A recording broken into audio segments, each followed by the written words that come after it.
Okay, so I think we're live. Let's see. Let's see. Let me know if you can hear me. And first, I have to apologize because I did run late. I really wasn't on the schedule for some reason. It's just my mistake. I was sure it was scheduled to 4, and it was actually, here's my face. It was scheduled to, it's 4 p.m. my time, but it was scheduled to 3:30. So my bad, not 9 Eastern time, 8:30. My bad. My apologies, starting in the right foot. So sorry about that, and thank you to anyone who's been waiting. My apologies. I wanted to, and I just remembered the logic behind this. So I thought I'd do for people that have to leave early, which very often happens. I wanted to start a little earlier. A bunch of stuff I had to work on, and then my bad. My bad. We're starting now. Let me know if you can hear me. Thank you so much for joining. Mark, you're actually correct. It was supposed to start like half an hour ago, 25 minutes ago. My bad about that. So let me show you my face a bit. I've got a few things on my desk, but that's going to happen later on. So basically, and I want to thank you to anyone who's here. Let me know who you are, where you're from, if it's your first time here, if you're a repeat viewer, I really do appreciate it. I've been answering a lot of emails in the last couple of days, a lot of emails that I missed for a long time now. And I've heard from many people that they either discovered me in the live videos or they just happened to find me recently and watched one of the recent live videos. And it seems like people find these helpful and entertaining. So thank you so much for letting me know. And thank you so much for joining these sessions. I really do appreciate it. Let's check out the chat. Yeah, Mark, you're right. I thought it would be late. I just noticed it was supposed to. I'm so happy you got here right on time. Hello from New York. We have Roseanne Lowy. We have Donna Bowman. Hello, great day. Thank you. You too. Anna Correa. Hello from Portugal. Pramod Jangam. Hi, Pramod Jangam from India. Thank you so much. Let me give you a brief introduction of what we're going to talk about. I basically want this to be a marketing for artists type of live session. I have my agenda in front of me on the wall, and you can find it in the description box. This is something a lot of people struggle with, how to get yourself out there, how to get more people to know about you and about your art, and also sell and make money from your art. Now, I have to preface this and give this kind of a disclaimer. The only thing I can share with you is my personal experience. I've been in this art business for about 7 years now, so that's the point of view from which I can speak. I obviously there are plenty of things I have yet to achieve, and for that I can't make stuff up, so I'll purely share my perspective.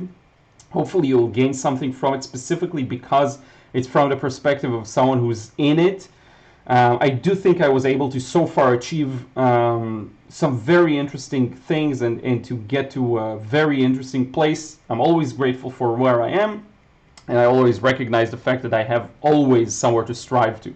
Now, I did put, and I showed you on my desk, and I'm going to read your chats in just a moment. I did put on my desk a bunch of works that I do want to share with you of some recent paintings. If I feel like the conversation maybe goes a little dull, or maybe people aren't as interested in the marketing topic, we have this backup, and regardless, I will share some of these with you close to the end, even if we don't get to talk about them while talking about marketing. So let me see who's in here.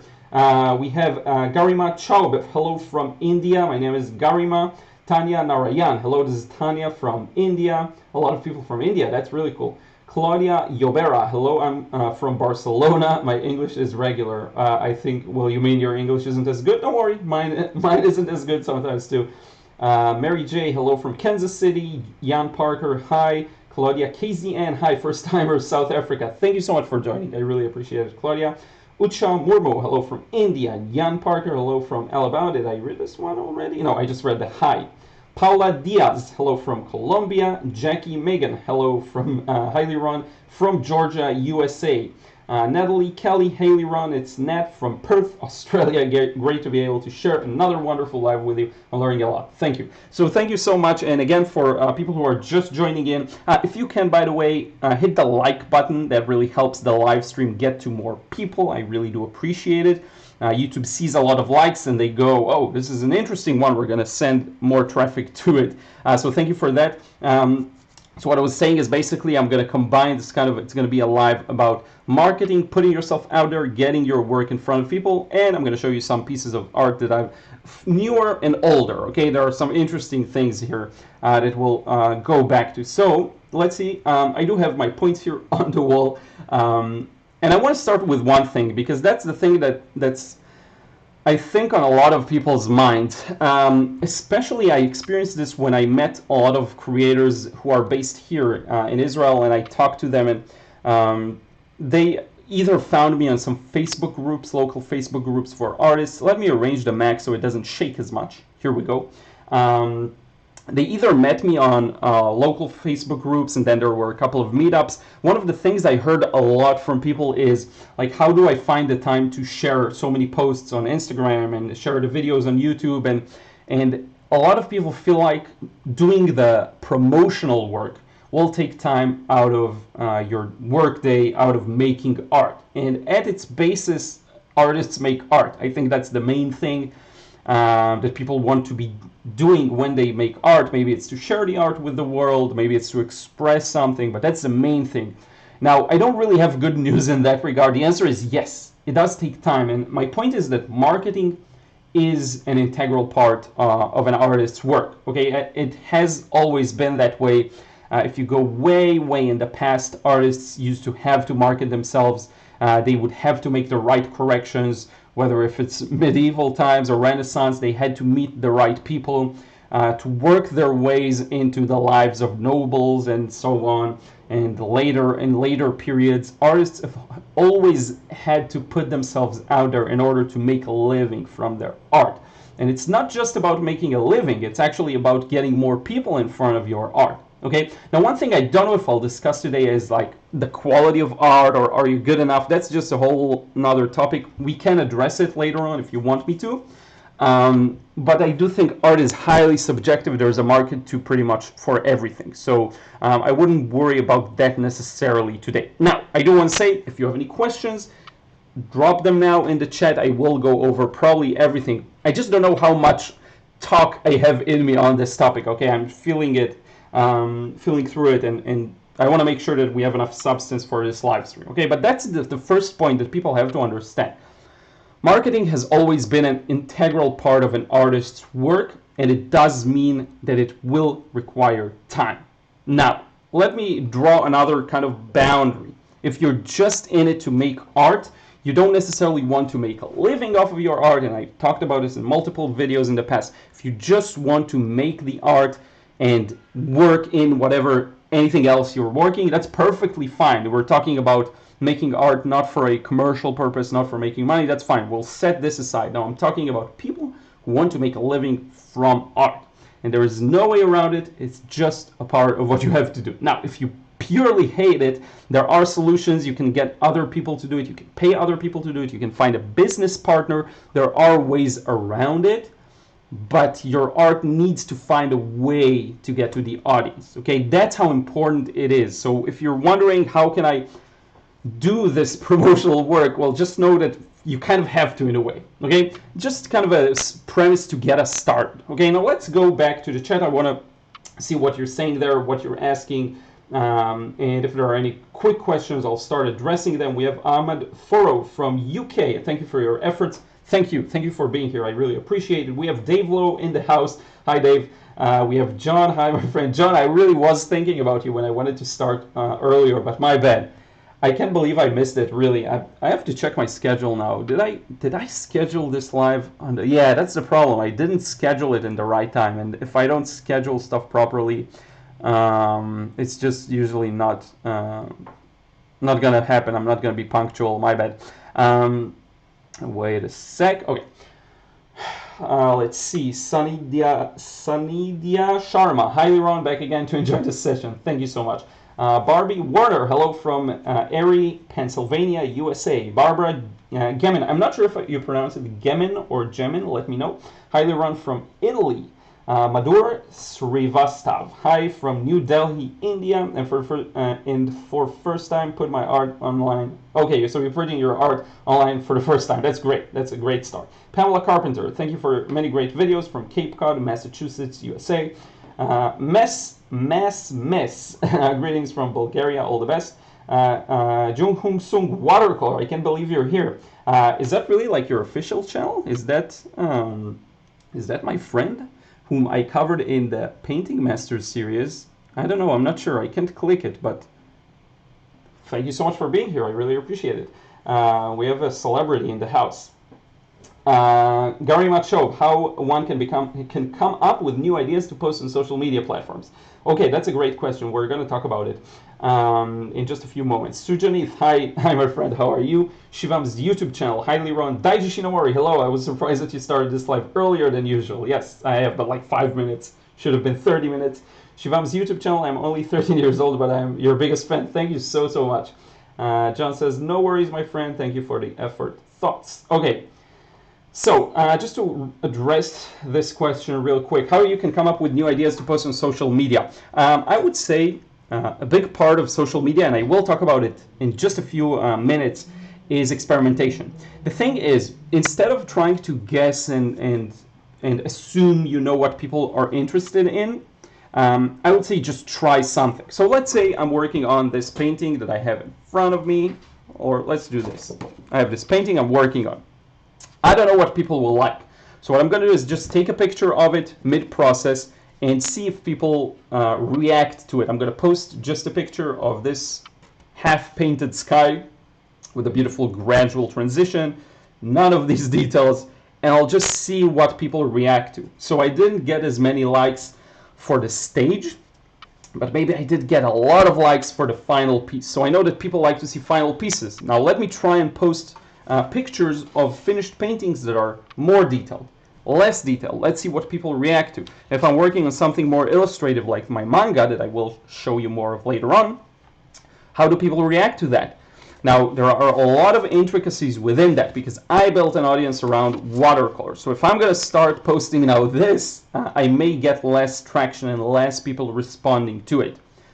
But if that's what I want to share, if that's what I want to be known for, I have to start that process of sharing more of that. So it basically works this way. You have to put things out there and kind of guess in the beginning and then listen to the feedback. One of the biggest discoveries I had is that people really like seeing the stages in one picture. So in the beginning, I would post a painting, and if you scroll through Instagram, you'll see the drawing stage and then the painting stage and all of that. And that's nice. That's nice and good. And people sometimes would scroll through them, and sometimes they won't. Instagram loves when people scroll through stuff because it means more time on the platform. But then at one point, I had the idea of let's post let's do a picture of the stages in one picture so you can see everything together, and that went really well, and it got maybe 4 times the number of likes and 4 times the number of comments. So if I had not tried it out, I would never have known that it works. Okay, same thing for just taking a picture of yourself, of your dog, of things like that, of something you're cooking. You won't know unless you try. And then you also have the thing of what do you want to share and what do you enjoy sharing, because you have to enjoy it at the end of the day. It can't be a chore or you won't do it. So share things that you actually enjoy sharing and that you can do in a sustainable way, that you have enough of, that you can produce. Okay, so I hope that makes sense. Let me go over the question again just to make sure.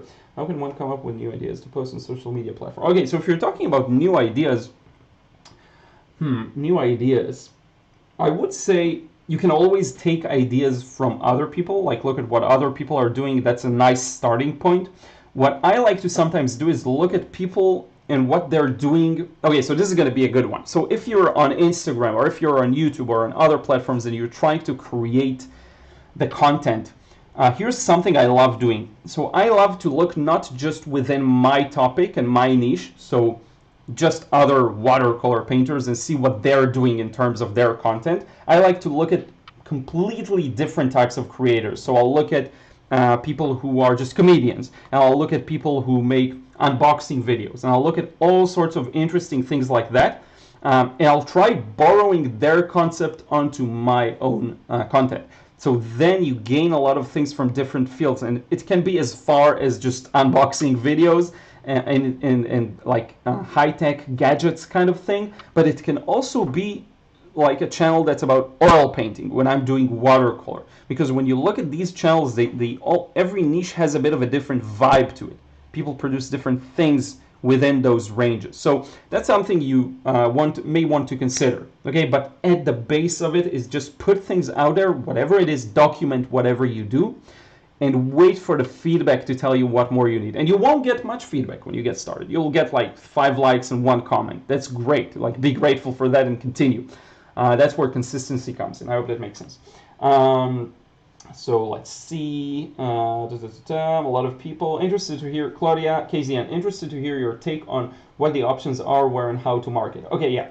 So one of the main points I want to talk about, let's actually talk about it now. Let's discuss it here. And I actually have my my colored pencil to mark whatever we talked about. So here we go. So I would say first and foremost, be where people are. If you want people to hear you, you have to go to the public square, quote unquote. And a lot of artists build their own websites, and that's great. They create their own content on their own little place. But at the end of the day, look at where you spend time, where other people that are close to you spend time. Are they spending time on different websites, or are they just going to Facebook or to Instagram or to YouTube? These are the places where you want to be. Let me see.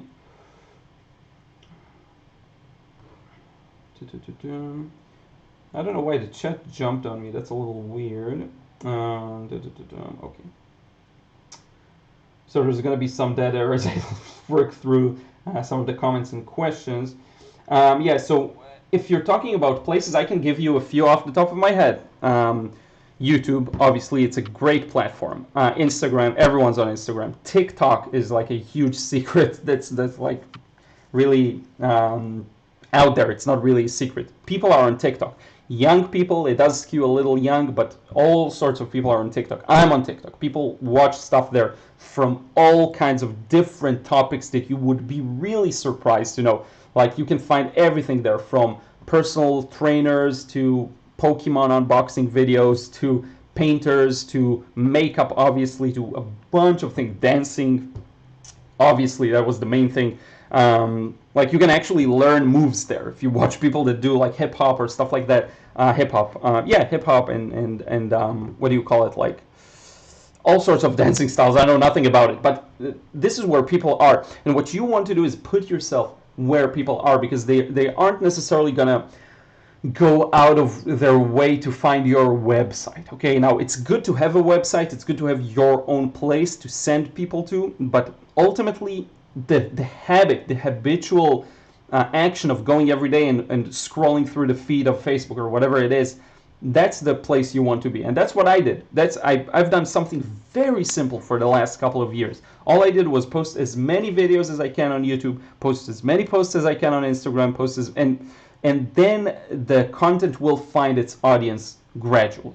Okay, and a lot of people get discouraged. They post for a while, they don't find their audience. They feel like they post again and again, nothing happens. Well, here's a point for thought. Like, it took me probably 2 years on YouTube to get to 1,000 subscribers, and then maybe another year to get to 20,000, and then another year to get to 80-something thousand. Okay, if I remember correctly, it was like that. It really goes up. Same goes for Instagram. I think it took, I had like 1,000 subscribers after a year or two on the platform. The thing is, the difference is, I never stopped, and I kept the consistency and the frequency high. And a lot of accounts that have fewer followers, you'll just notice they stopped at some point. And it's really sad to see, because at some point they were really on it. And I actually use this as motivation. It's kind of a dark motivation. I really enjoy, in a way, not really enjoy, but like, if I look at a channel that hasn't posted in 3 years, I think to myself, oh, okay, so this is why this channel stopped growing. What it does is remind me that it does work to keep creating and producing. And that channel had momentum at some point. That person, that profile on Instagram had momentum, but they stopped posting. So it's not really the world's fault. Maybe it's not their fault. Maybe they lost interest. I'm not blaming them. I'm just saying that the actions have consequences. And if you keep posting, your content will find the audience, no matter how slow it seems at the start. It will be slow at the start. So that's my rant for that. John says, will you be doing any more live sessions before Christmas? So when is Christmas? I'm going to check the calendar. I have no idea. Christmas Eve. We have Hanukkah coming up. Okay, yeah, of course. I'm gonna be making more. So now it's Thursday the 3rd, and then we have Thursday the 10th. There's gonna be a live there. Then there's gonna be Thursday the 17th. There's gonna be a live there. So we have a couple of live streams before Christmas. Okay. Kusum Shabong Art. Hi Liron, sorry I joined late. I would like to know various ways to put your art out, especially if you don't have contacts or gift of gab. Okay, so I'm going to address both of these points. These are good questions. And by the way, let me know if this is interesting or if it's incredibly boring. We can pivot to me showing you some art. But okay, various ways to put your art out there, especially if you don't have contacts or gift of gab. So contacts, again, your contacts are the audience in all of the different social media platforms. One more tip I will give you if you do want to do something more locally is to find the local Facebook groups. I know it's really strong here in Tel Aviv in particular, but I think it's very prominent in many other places as well. Facebook has turned into this kind of an interesting place where I feel like it's lost a lot of relevancy for me last year, but then for some reason this year it started becoming way more interesting. Why? Because first off, everyone's stuck at home, so everyone went on Facebook.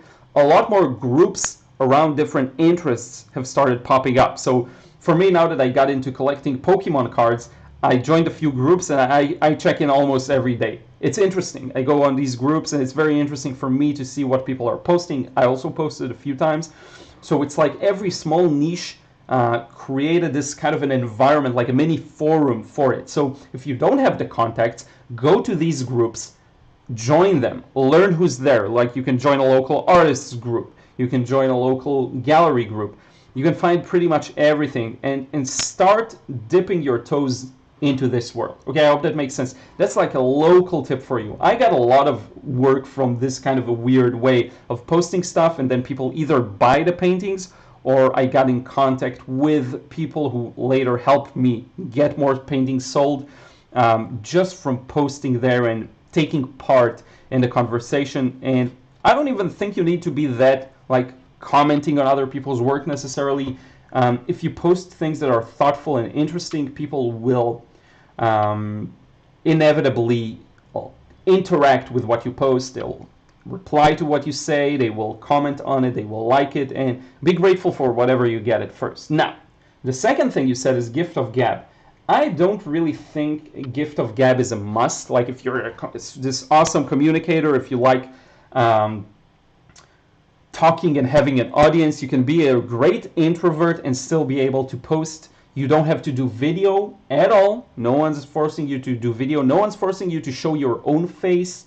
You don't have to at all let your art speak for itself if that's what you're interested in. Honestly, if I now just remove everything I've been doing that has to do with communication and teaching and all of that, I'll have much more time to paint and improve the quality of my creation. And who knows, maybe doing that kind of a thing, and I'll remove the headphones for a few moments, maybe doing that kind of a thing will really help me. Maybe just being able to produce better art because I have more time to practice, more time to do all of these different things, maybe that's the thing that will generate more interest. And I do have to say, on a personal level, I do notice that when I post better paintings, they get way more traction, way more likes, way more comments. I get way more messages, way more people follow me. It really does make a difference. So again, if you're an introvert, if you don't like to do what I do, which is funny because I feel like an introvert. It may surprise some people, but I definitely feel like an introvert very often. I feel like, does this fall? No, it doesn't. Sometimes, like after a while, I need my own time. I need some peace and quiet. Sometimes I can be shy. It's funny because this platform where I really built myself is where I'm the most outgoing and not shy in a way. So I guess that's funny. You don't have to have any of that. You can be very introverted, let your art speak for itself, not share anything from your personal life. Like I don't share much of my personal life, just here and there I do, but not a lot. And because that's the balance that works for me. So have that in mind. You don't have to be really an extroverted, being out there at all. Silver Lining Art says, "Hi Liron, I find your videos very helpful. How much time do you spend on art versus video production? Like 50-50? Thanks." Okay, so here's the thing. I would say that I spend about a quarter of my time between, yeah, I think a quarter of my time, work time, creating, painting, sketching, doing these kinds of things, now the manga, doing my watercolor art, and also my more illustrative Pokemon style art. Okay, so I would say about a quarter of my total work time goes for that. So you can calculate if I work, like if I would work a standard 8-hour long day, that would mean 2 hours of creation, but usually it's more than that. It's more than 8 hours a day too.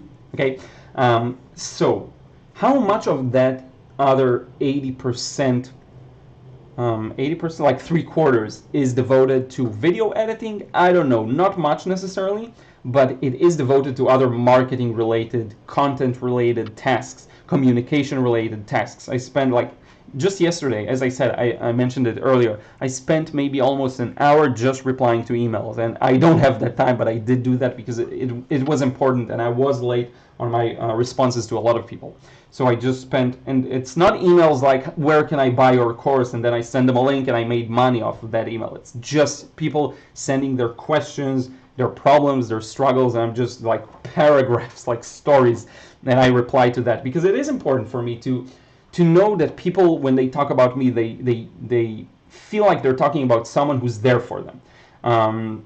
How did I get to that tangent? I don't even remember. Oh yeah, okay. So I would say that my quarter of my time is devoted to making art. 3/4 are devoted to filming, video editing, creating content, communicating with the viewers, creating products, marketing my different products, existing products, doing Facebook ads, stuff like that. That's the kind of balance I'm in right now. Sometimes it shifts and I spend way more time making art. It really depends on the time period. Right now I'm kind of transitioning from doing a lot more art to a lot more marketing and stuff like that, because I did spend the last time a lot of time practicing this style and manga and anatomy that I talked about a lot. So yeah, that's the balance I strike at the moment. Evelina, hello to everyone. I would like to ask about selling paintings that are made with student grade paintings. Should I try to sell originals or not? Painters, specifically Van Gogh from Royal Talents. I think that's a tricky question. It's a good question. If you think the painting will fade, I may be hesitant to share the original. But I haven't thought of the idea of selling a print. That's actually really smart. So if the material is not light fast enough, I think that's a great solution. And prints have this great quality to them that you get to keep the original. You can price them a lot lower, which is something I need to get more into. I don't do anything like that right now. I don't sell any prints. I would be hesitant to sell originals if I know they'll fade. One more thing in that regard, did you check like the specific colors you're using to see what their light fastness is? Because it's not like across the board all the paintings are the same. It's kind of, I'm gonna cross out something I talked about. It's really individual based on the paint the specific paints you're using. So if they are light fast out of a student grade set, perfect. If not, prints are actually a great idea. I would go with that. Thank you so much, Shivam. I really appreciate it. You saying you're my biggest fan. That's amazing. Thank you so much. Brian Norfleet, what is a good site to post? Instagram, Facebook, TikTok, Snapchat, YouTube. There's Russian Facebook if you're Russian speaking, I guess. Twitter. All of these places where people spend time in. All of these places are already made for you. LinkedIn, they're all there. If you're trying to go the more B2B route, which I know a lot of people are, let's say you want to sell your paintings to real estate companies that do the furnishing for houses, for different buildings, condos, whatever. You need to make these connections somewhere. You can find these people on LinkedIn. You can find everything there. That's where you can really go strategic. Find the people who do this kind of a thing, who furnish places, who work with people who do that, with different real estate agents. Get connected. I would do something crazy, like let's say you follow a bunch of people who do real estate, and then you find one person that says, just finished furnishing this beautiful apartment, and they put a picture of it on. I would go crazy. Like if I have a painting that I haven't sold, it's just stuck in my studio, I'll be like, hey, I think this painting will be perfect for this apartment. You can take it. Like maybe do it consignment based, which I know a lot of people don't like, meaning you put it there and if they sell it, then you get the money, and if not, you get nothing. I know a lot of people they have this approach of like, no, I need to draft a contract, and I need a person to pay me in advance, and I need them like they won't do spec work.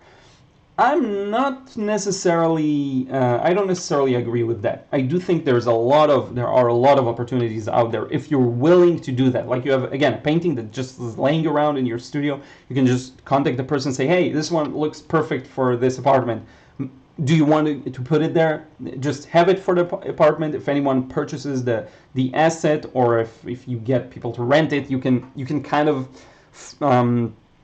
you can draft some kind of an agreement that you get paid something. It doesn't really matter, but think this way, think outside the box. The people are there. All of these platforms are ready for you to tackle. Everyone's there. Build your own website, build your own things, but also be on these platforms that everyone are on. Another one I haven't mentioned is audio. If you have a podcast, this is a little trickier because it's not just like a social network. There isn't the element of sharing as much. It's not as prominent, but it does work. You will build audience on these different platforms like iTunes and different podcast directories where you can put by the way, 75 people, thank you so much for being here. I know it's a bit different from my usual stuff, but that's 75 people who are interested in making money from their art and doing this full time. So yeah, this is what I would say for like good places to post. Hi Liron, I've uploaded my art on Artpal and Gallerists. Cool. So there are a bunch of websites out there that I'm not even familiar with, and I do think it's smart to, if you trust them, that it's like a proper website to put your art on everything. Like on there's Saatchi Art, there's Fine Art America, there's a bunch of them out there. Do the research and just put everything there. You have nothing to lose, really. Brian Norfleet, is it difficult to make money online as an artist? I think making money is difficult in general. If you're trying to make money off of your own endeavor, of your own business, of your own creation, whether it's art or different type of creation like a startup, or it can be a high-tech or low-tech business, it can be customer service stuff, it can be anything. If you're building your own thing, it is difficult. I will be honest with you, it is difficult. It should be difficult because it's worthwhile. You're basically doing what you love and making a living off of it. Okay, so it is difficult. It is a lot of hours of work. It's putting a lot of effort there, but I really cannot even compare. When I used to work high-tech, I would do customer support for LivePerson. It's funny if someone here actually works there, but I worked there for about a year, I think, like 13 months. The reason I quit was because I was feeling like there is something I must be doing right now that I'm not. I have to be doing right now that I'm not. I knew that I have this gift for art and teaching, and every moment I spend there is wasted.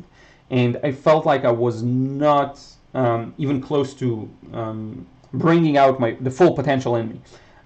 So when you're working on your own thing, it's really the most rewarding thing in the world, because you're actually, like, even the hardest things that I experience right now in my current work and business are still so much more fun.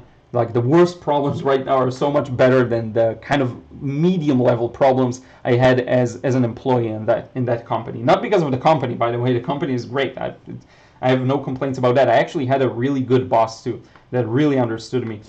But it's just not the same when you're doing something that you're fully committed to, that it is you, the business is you in a way. It's just, you can't compare the two. So it is difficult, but ultimately very rewarding. Garima says, thanks for explaining so well. Thank you. Mother's Riva Stav. And at very low price, but only sold one piece in five days or 50 days. Wait, let me see the previous message again. I've uploaded my art on Artpal and Gallerists, but only sold one piece in 5 days. So if it's 50 days, that's still fine. Like, I don't think I ever sold from like an online gallery. I don't think I had even one. So like one sale is awesome, and I think a lot of people would love to sell, even if it's like once a month. That's still money that comes in, and a big part. And by the way, to tie it back to Brian's question, is it difficult to make money online as an artist?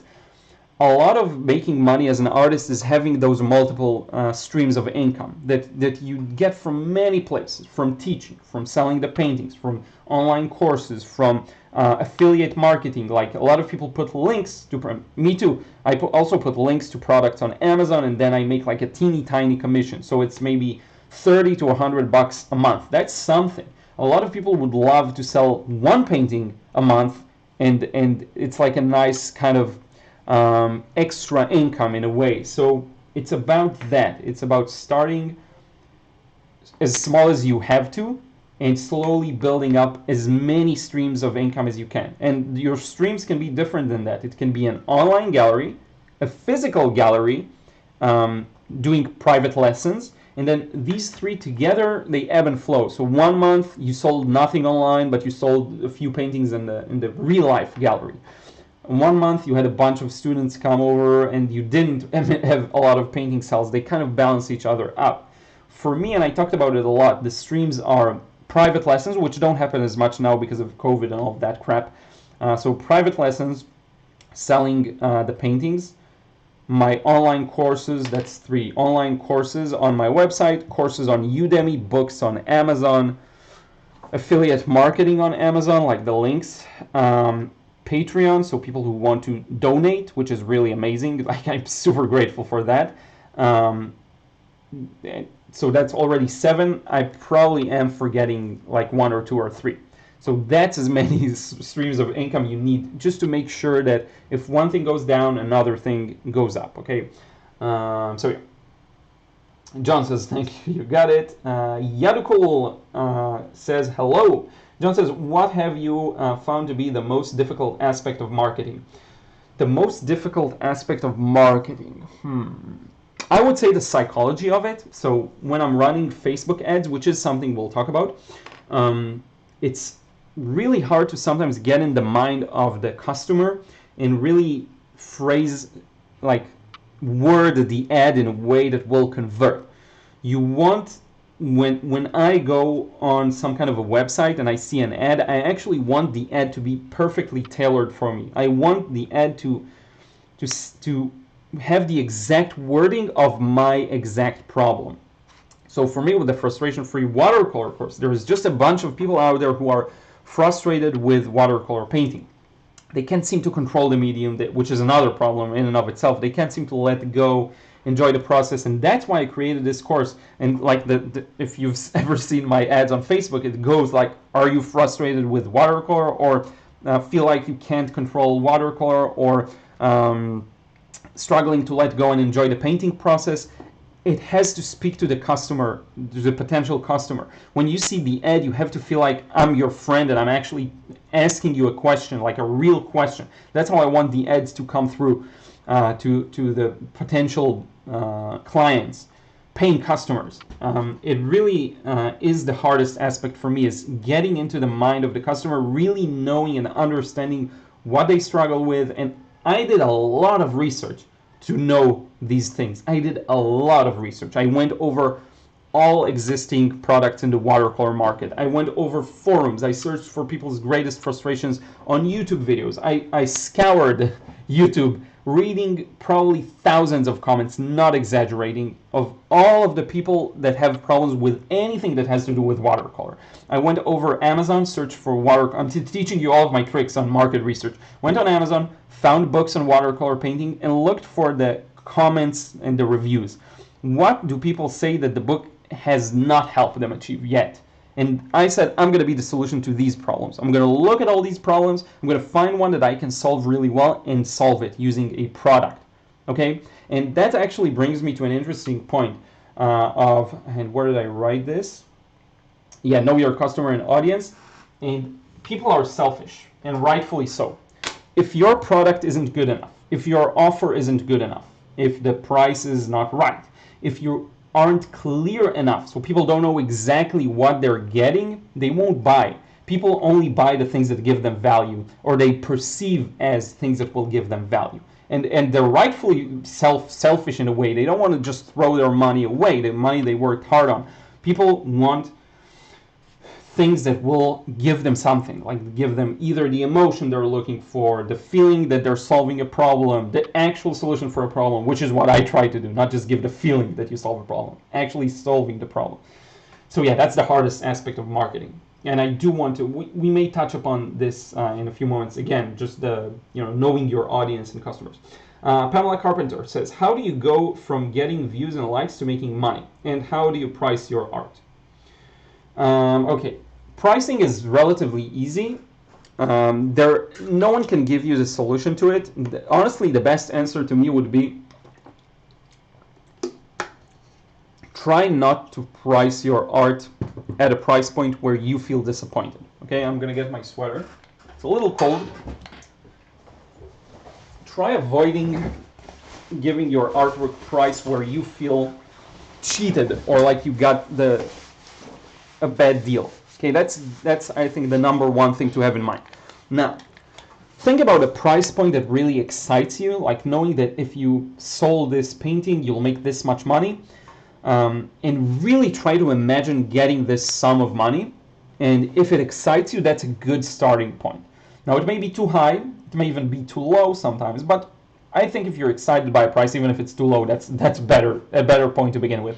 But start there and try to maybe ask for that amount. And if you're not selling, if you find that you're not selling either consistently or at all, lower it maybe a bit if you have some wiggle room. Okay, now it is tricky. If you feel like if you lower it more, you got the bad deal, I wouldn't do that. I would try figuring out what else is causing you not to sell. Okay, but it really is, like everything, it's experimentation. But the guidelines for me are on the low end, just make sure you are happy with the deal, and on the high end, make sure it's something you're excited about, and I would increase the price until I get a no, basically. And this is sometimes what I would do, especially if I'm new at something. I'll price relatively like low end of the market, and I'll just, with every transaction I make, I'll just increase the price a little more. So I sold one, I'm going to increase it more. Sold another one, I'm going to increase it more, until I see my sales decrease. It's the same principle for paintings and also for products like my online courses. Books on Amazon, I played around with the price a lot until I found the perfect price. Now, Amazon actually has a tool that lets you know, it kind of calculates based on previous data what price point would make you the most money. Not necessarily the biggest amount of sales, even the most money, because if it's priced higher, then yes, you make more money. If I would give something away for free, it would understandably get to as many people as it can, because there's zero barrier, like everyone can access it. But the more you increase the price, the fewer sales you get, but the more money you make. So it's kind of an interesting tool. A couple of other things to throw at you in terms of pricing: size of the painting, that plays a role. Like if it's really small, time of making it, if you made it really fast, don't feel bad about charging less for it. Like when I started selling these types of small watercolors, let me show you, like this one, it's fairly small. I started for a relatively cheap price, and people who are doing something similar but not exactly what I do would say, how can you sell it for so cheap? What they do is they do like colored pencil work. The difference between me and them is that this thing maybe took an hour to make, or an hour and a half, and their colored pencil work took 20 hours. So of course they'll feel terrible about charging the price I charged, but I can afford it because it only took me an hour. So I really think to myself, is an hour worth of work, does it feel good for me to get this amount of money for it? And if it does, I'm fine with that, you know. If it took you 5 hours and the materials, take everything into consideration, does the sum of money compensate you for that properly? Sometimes you'll just be happy to get paid for it, and you don't really try to make a full-time income from your art, and you'll just be like, wow, thank you for the money, here you go, and that's perfectly fine. I sold a painting once. I was outside in the street. I was sketching this guy's truck, and then he went right next to me, and I was like, dude, I painted your truck. I showed it to him, and he's like, that's amazing, how much for it? And I at that time, I didn't sell many paintings, so I just threw like a random amount. I think it was like $100 Israeli shekels divided by that's like 33 bucks. It was really quick. I made it on the spot, and I was like 100 shekels. So that's about around 30 bucks, maybe 28 bucks. I don't know, something like that. And he was like, sure. And then I just sold it on the spot, and I was like, great. And then I was like, that's funny. I could have said more. And that's how you learn. Okay, so it's a funny example to show you. Like, start at some point, slowly build up from there. So yeah, let's see. And now, how do you go from getting views and likes to making money? That's a good question. How do you go from getting views and likes to making money? I don't think there's really something you do. The real thing is to just continue doing what you're doing. If you're getting views and you're getting likes, you're getting some interest. Okay, you're building something. People show interest in it, and it gives them value. You have to keep doubling down on that value. If people enjoy your quick time-lapse painting tutorials, keep doing more of that, more and more and more and more and more. That's how you do it. That's how you transition into actually making money from it. Now, some people just don't really even say that they have something to sell.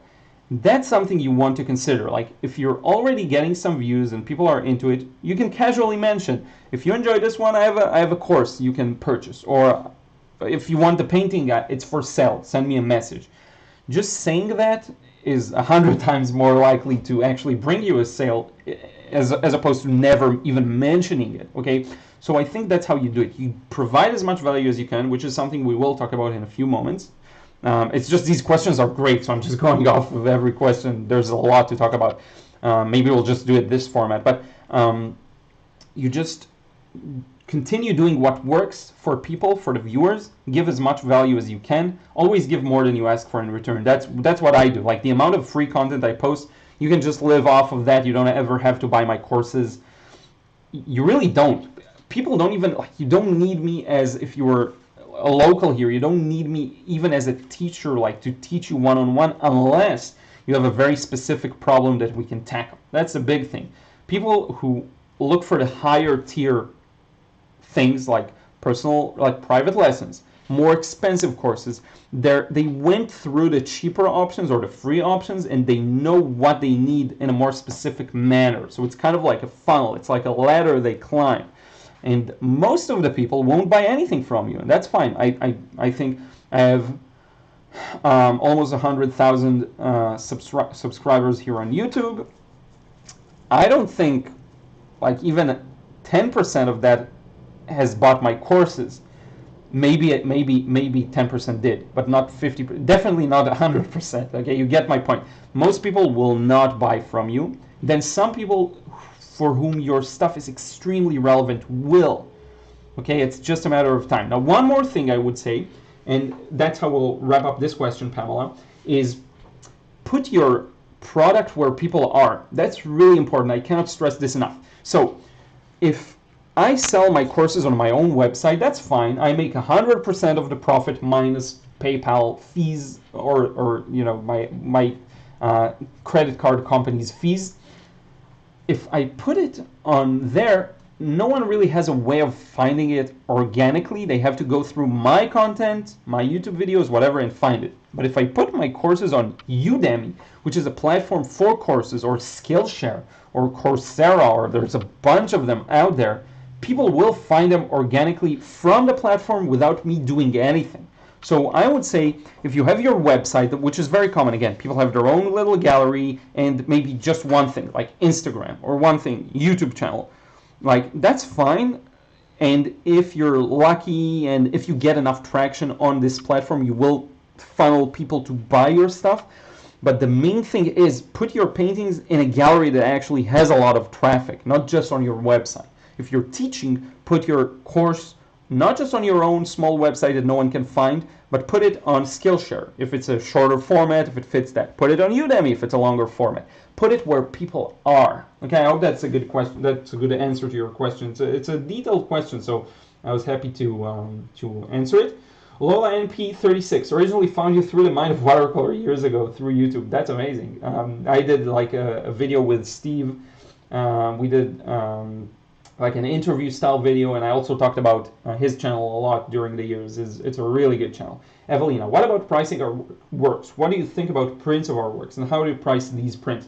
So pricing I talked about. Now prints, I don't know much about prints because again, it's something I haven't delved deep into yet. But I think for prints, I would say you have a lot more flexibility. So what you want to do is first just understand how much it would cost to produce the print and charge more than that, obviously. So, and it has to do with quantity. Of course, the more you print, the cheaper, the better deal you're going to get. But let's say you print a small number, like a really small number, like 10 copies. Each copy costs you $3 to produce. I don't know, I have no idea. I'm just throwing numbers out there. So that's a starting point. Now you have to ship it, right? You have to post it. So how much that would cost and just a bit of work time. And you figure out, okay, that's the minimum I need to really break even. And then just find the range. So maybe this all concludes into $10. Everything beyond that is just profit. So at $20, let's say a print this size, I don't know, I could definitely see people pay $20, $50, even more for this kind of a size. So from that, it's just profit. So I would say the same thing, like experiment. Think about the price that will make you really, maybe I can for $10,000, okay? That's great. I could just not work for 2 months. Okay, obviously I will. I'll still make videos. I'll do everything the same. But maybe it's a sum of money that kind of relaxes you a bit. Okay. And by the way, maybe I can. Maybe I should up my prices. But it's just the thing that puts you at ease and you feel rewarded for your work. Okay. And again, I'm not even gonna go into like are you good enough to sell it? Or, everything has a market eventually.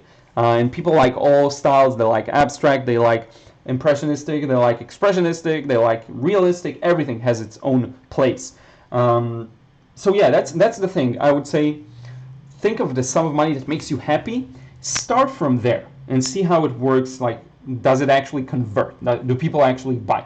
No one buys, try lowering it a bit. But make sure, obviously, you're making a profit if you're into that. Okay, you don't have to do anything. So I hope that helps. Hi from Philippines, says Justin B. Hi, my friend, how are you? Daichi Shinomori, I appreciate the insight about posting online. I draw as a hobby, and I find that I'm less restless or unsettled after finishing a piece and posting them online. What's your take on this? Feeling?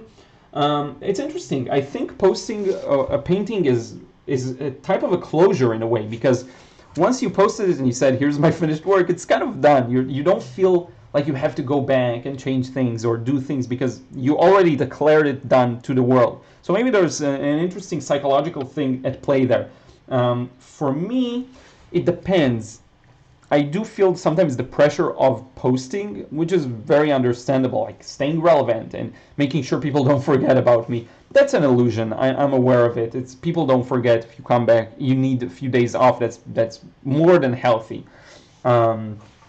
Just addressing the whole pressure or unsettled feeling or whatever. But I do see how like posting it, kind of putting it out there, feels good in a way. It feels like relaxing. So yeah. Harsha Kanala, Harsha from Hyderabad, India. Cool. Kusum Shabongart, bless you for helping people. Thank you so much. Wistemd, I don't know if that's how it's pronounced, but I'm going to pronounce it that way. A quarter of your time for art is too little for your art, I believe. Perhaps, yeah. It could be, and it's a balance that changes and shifts. If I look at the earlier months, I don't know if earlier months, like anything from May, June, July, I would spend probably closer to a third of my time, maybe even closer to a half in some days. I would spend a lot of time doing anatomy and studies and all of that, like 6 hours a day sometimes, which is a lot. Underscore says, can you please save this? This is really useful for me. Yes, the videos, my live streams, I never delete them, like unless YouTube has a problem or something, which never happened, thankfully. I always leave them available. Gary Machov, how to gain more new audience on Instagram, YouTube. Okay, so this is something I did talk about a lot in the past, like building an audience, the actual question of building an audience. We can talk about what type of content works, but it all comes down to a few very simple truths. You have to be consistent, and you have to be as frequent as you can. So post as frequently as you can, that is sustainable. And just know that if you post 3 posts a day as opposed to 3 posts a week, you will build your audience faster. Okay? I know some people are worried about saturation. Not saturation in terms of watercolor painting, but rather if I'm gonna post too much, I'm gonna drown my followers with my content. That's not true. People are very selective of their time, and if they go on Instagram and they already are minded towards seeing content.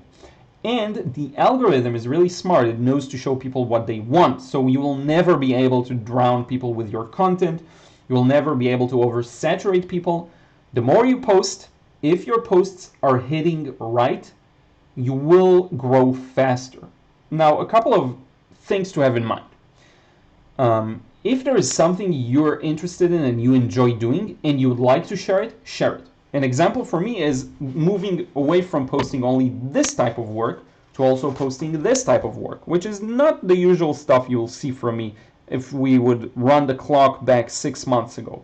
So if I'm interested in Pokemon, I'm going to share that because that's gaining a new type of audience, okay? If I'm sharing, like, this is more of maybe a long-term tip, but if you've been posting for a year or two and it's just one topic, if there's anything else you'd like to share, share it, even if it's just a selfie of you or your pet cat.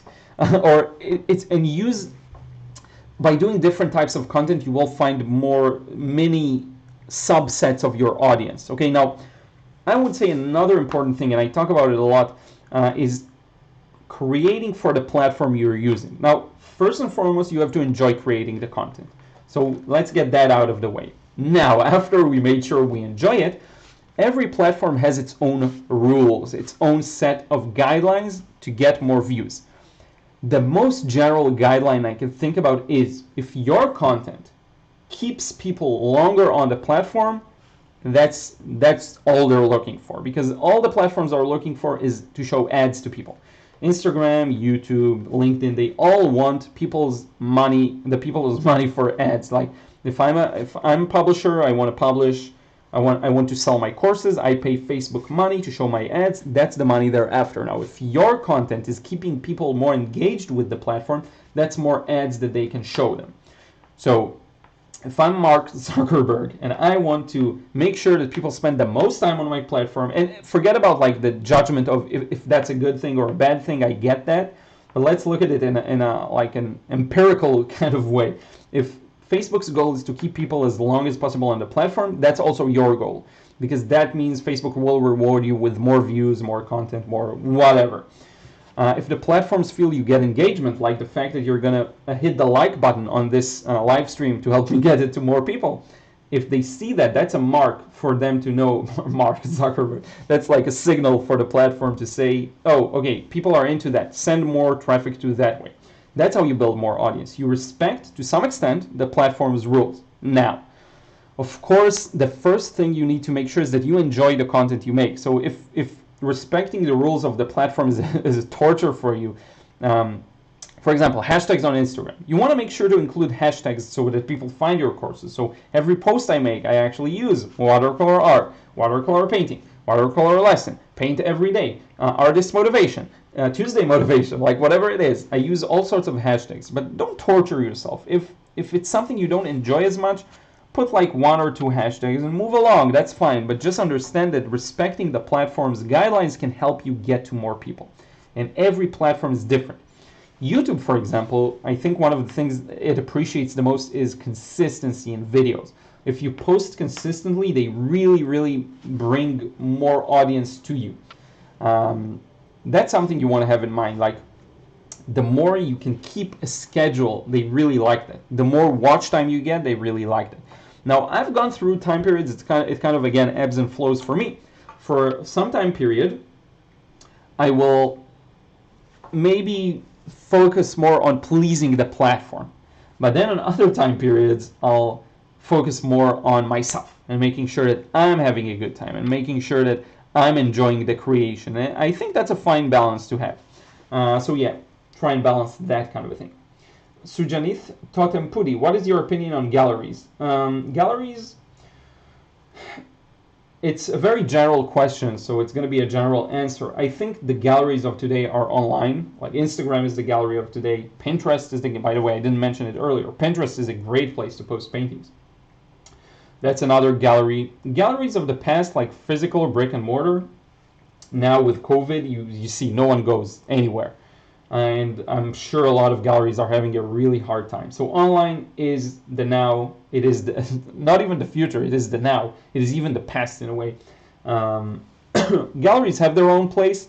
I get it. Museums, same thing. You sometimes enjoy physically seeing the thing in front of you. That's very understandable. It's just an experience. And you pay extra for that experience because you pay probably higher prices. And if you're going to a museum, you pay for the entry price. So yeah, I enjoy museums. I like galleries. But if you really want to sell online, for me, that's one of the key cornerstones of that. Obviously, if you can make connections with a local gallery that actually does a good job, it will be good. Okay, it will help you. You will build another stream of income. Just don't like be stuck in your old ways. Try everything. Try physical galleries, online galleries, all of that. Elizabeth Rodriguez, hi from Costa Rica. Always glad to see you and your nice haircut. You're an amazing artist. Thank you so much. Amazing haircut. That's really cool to hear. Yeah, it's I think the ideal length now. I think that's the best. In a month, it's gonna look terrible. Maria P, I'm happy to be watching, Liron. Thank you. I'm happy to have you here, and everyone. That's amazing that so many people are here. How many people do we have? 72 concurrent viewers. Thank you so much. Arasai, yay, Liron, we have the same water bottle. Really? You have the same thing here? Funny, today we were at the pet store. We wanted to get something for Ruth, and someone left there an exact bottle, not to this one, but to a different bottle I have, which is completely uncommon. I don't see it anywhere, so that's funny. Daichi Shinomori, I worked customer support, tech support over the phone. I know that feeling that you could be doing more. Can't dismiss the learning experience for interacting with people. Yeah, for sure. I learned a lot from working for LivePerson. I did chat, by the way, so it was chat support, and I would do like 3 simultaneous chats, which was a challenge sometimes. Chidanand M says, hi, Liron. Hi, how are you? Shivam's YouTube channel. Please read my comment, please. I think I read it. I'm not sure, but feel free to send it again. Itamar Shani, hi. I never understood why people buy prints. Have any idea? Yeah, it's cheaper. People buy prints because it's cheaper. I think, and they want to look at the art. That makes sense to me. Especially because some prints are of like digital art or things that they don't really exist in a physical way. Some pieces of art are like owned by a brand. Like if you look at the original Pokemon art, no one can really buy the original. Sometimes you can buy the original. It's in the offices, the concept art for a video game. You can't really buy it, so you buy prints. Just an example. And Gabrahimovic, my friend, hi, welcome. John says, great answer. Thank you so much, Liron. My pleasure, John, and I hope you probably have to go soon, but I hope you will watch the rest. And it's too bad I couldn't start on time. My bad. Brett, only saw this was streaming now. I need to go out soon, though. Oh, no worries. Watch it later. I'm going to keep everything up. Anna Carbone says, hello from Brazil. You're getting better and better. Thank you so much, Anna. Barb White, hi from Ohio. Laura Merrifield, you mentioned solving others' problems. When planning my paintings, and I guess and can't figure out how to achieve my vision, I found myself asking what would Liron do and find a video. So thank you. Yeah, that's amazing. That's a really, really good tip, actually. If you're having a hard time, and I had that happen to me a few days ago, just imagine what would a different person, seriously, what would a different person do? It doesn't have to be like someone who's well known even. It could be just your friend or family member, someone who you look up to in a way that you know that person is more decisive or has a different mindset. That's a really good tip. What would someone else do? Yeah, definitely. I do that a lot, actually. John says we'll have to go now. Thank you so much for these amazing live sessions. Take care. Thank you, John. Thank you for being here. Evelina, Liron, how did you start teaching? So I'm not sure what you mean, how did I start teaching? If you mean like private lessons, I posted a lot of my paintings on local Facebook groups, and eventually people got to me. Posted a lot before I got my first student. If you mean generally speaking, I always enjoyed it in a way, even though I can, believe it or not, be introverted. I do I feel like I'm very good at simplifying things for other people, and I could, in a parallel universe, do the same but with a different topic. So, for example, had I gone through the maybe like engineer route, I could be like Neil deGrasse Tyson. I love that guy. So he does the he teaches science. Like that sounds really fun for me. I like making things accessible to people, and I like to explain things in a way that's understandable. I like to be understood myself, so I guess that works in tandem. So I just started creating, honestly, content that teaches people. I just got started.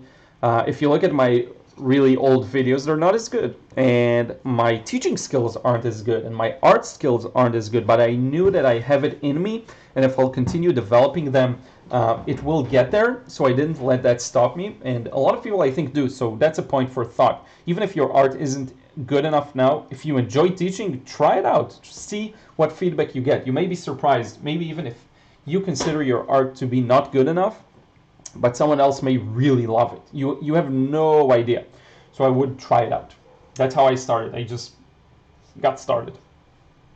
But again, if you're talking about actually getting students and all of that, mostly Facebook helped me with that. If you're talking about selling courses online, that's all the content I make funnels to that, but also Facebook ads, paid ads are huge to get that done.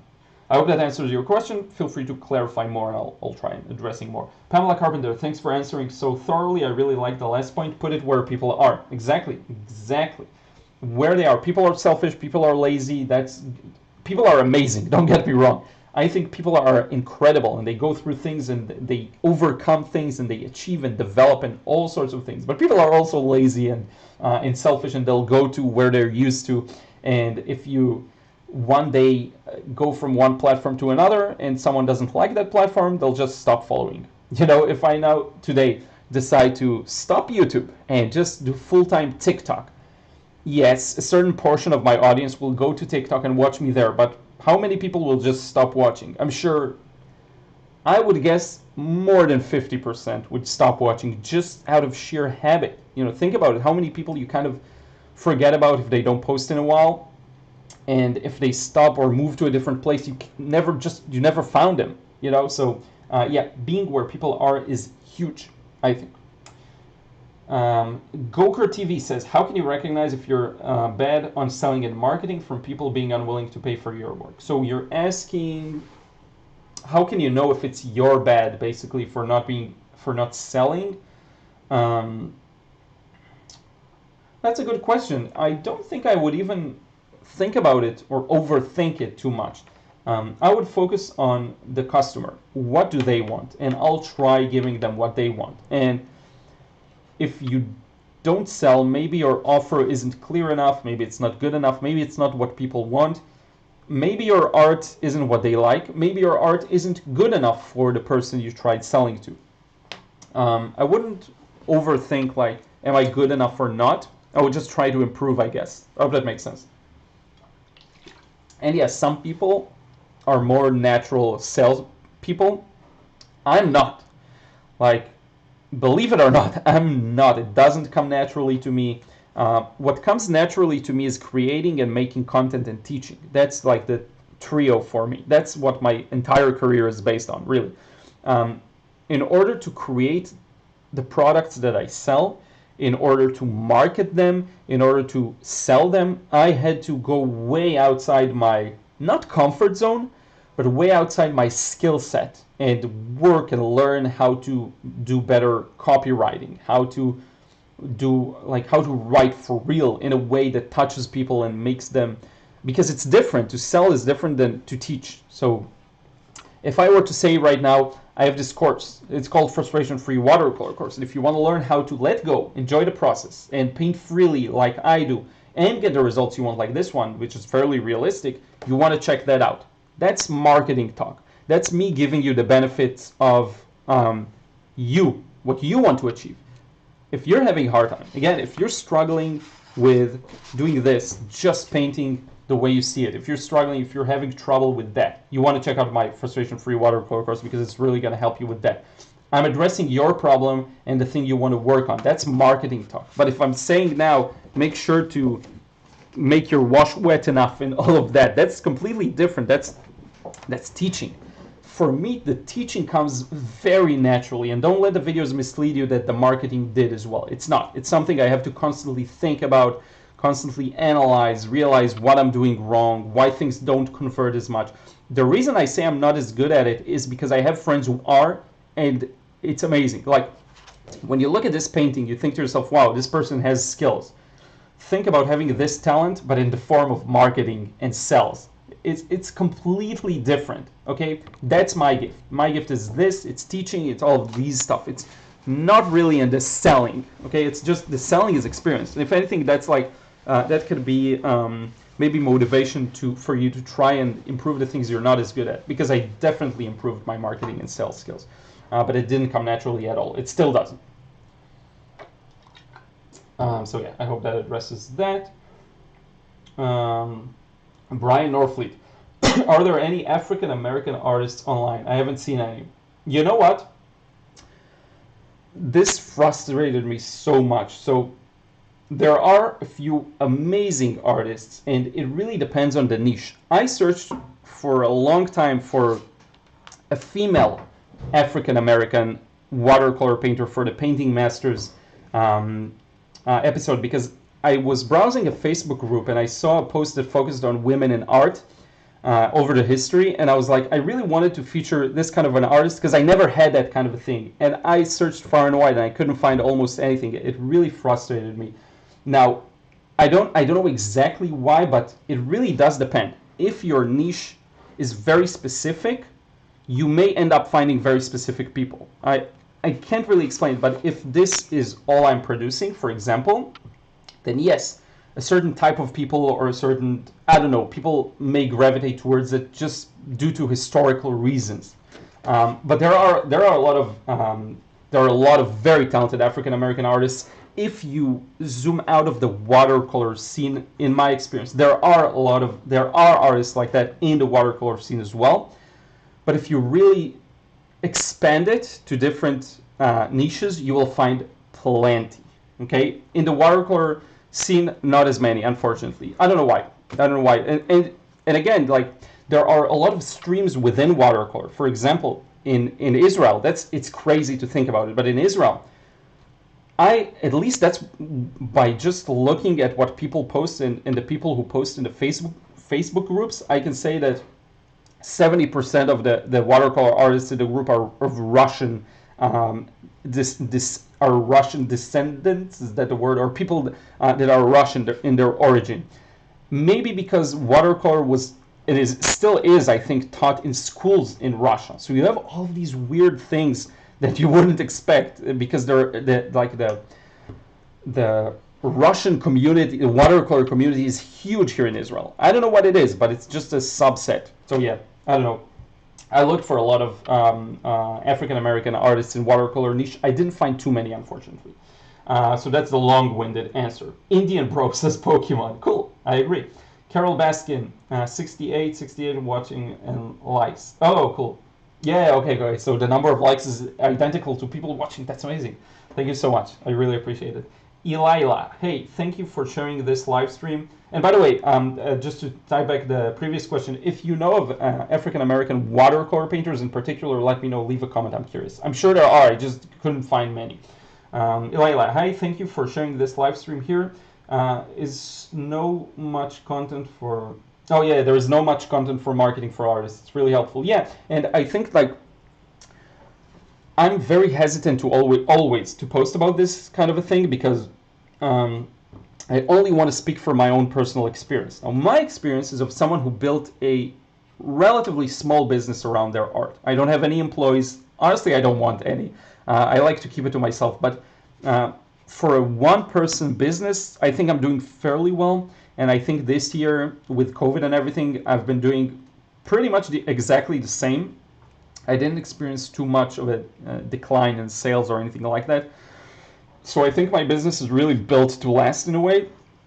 That's the experience I can talk from this perspective. I hope that makes sense. So yeah, I'm happy to share.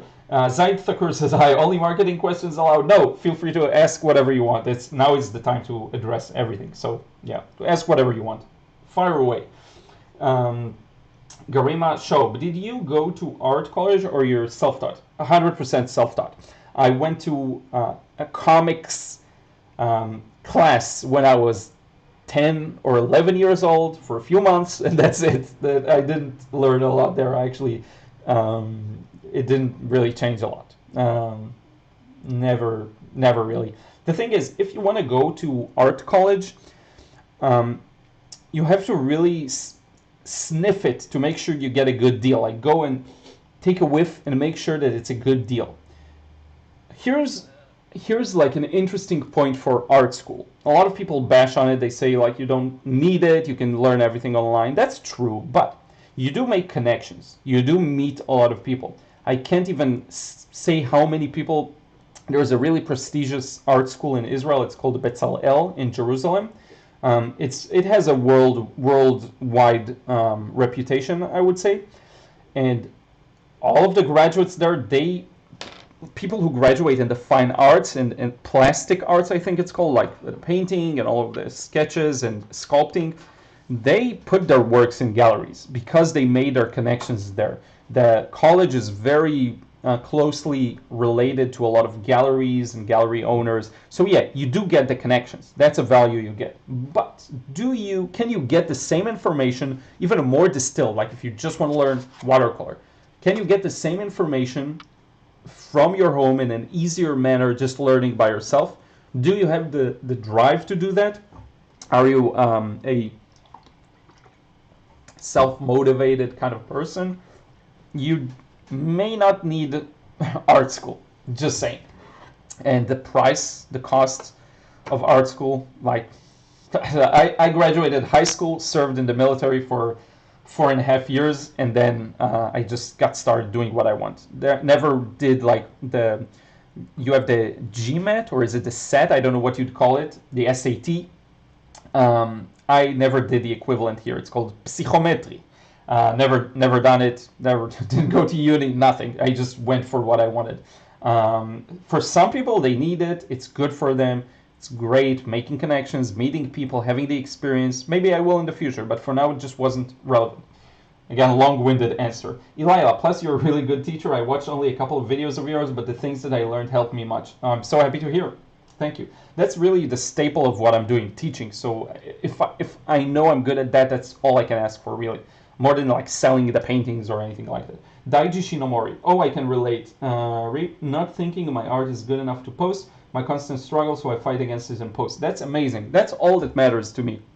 And if anything, use it as motivation to improve your art because you want to share something really great. You know, when I paint something that I know is really good, I have this drive, this much stronger drive to share it. So it's a good kind of measuring stick. If I'm excited about sharing something, I know it's good in a way. Let's see.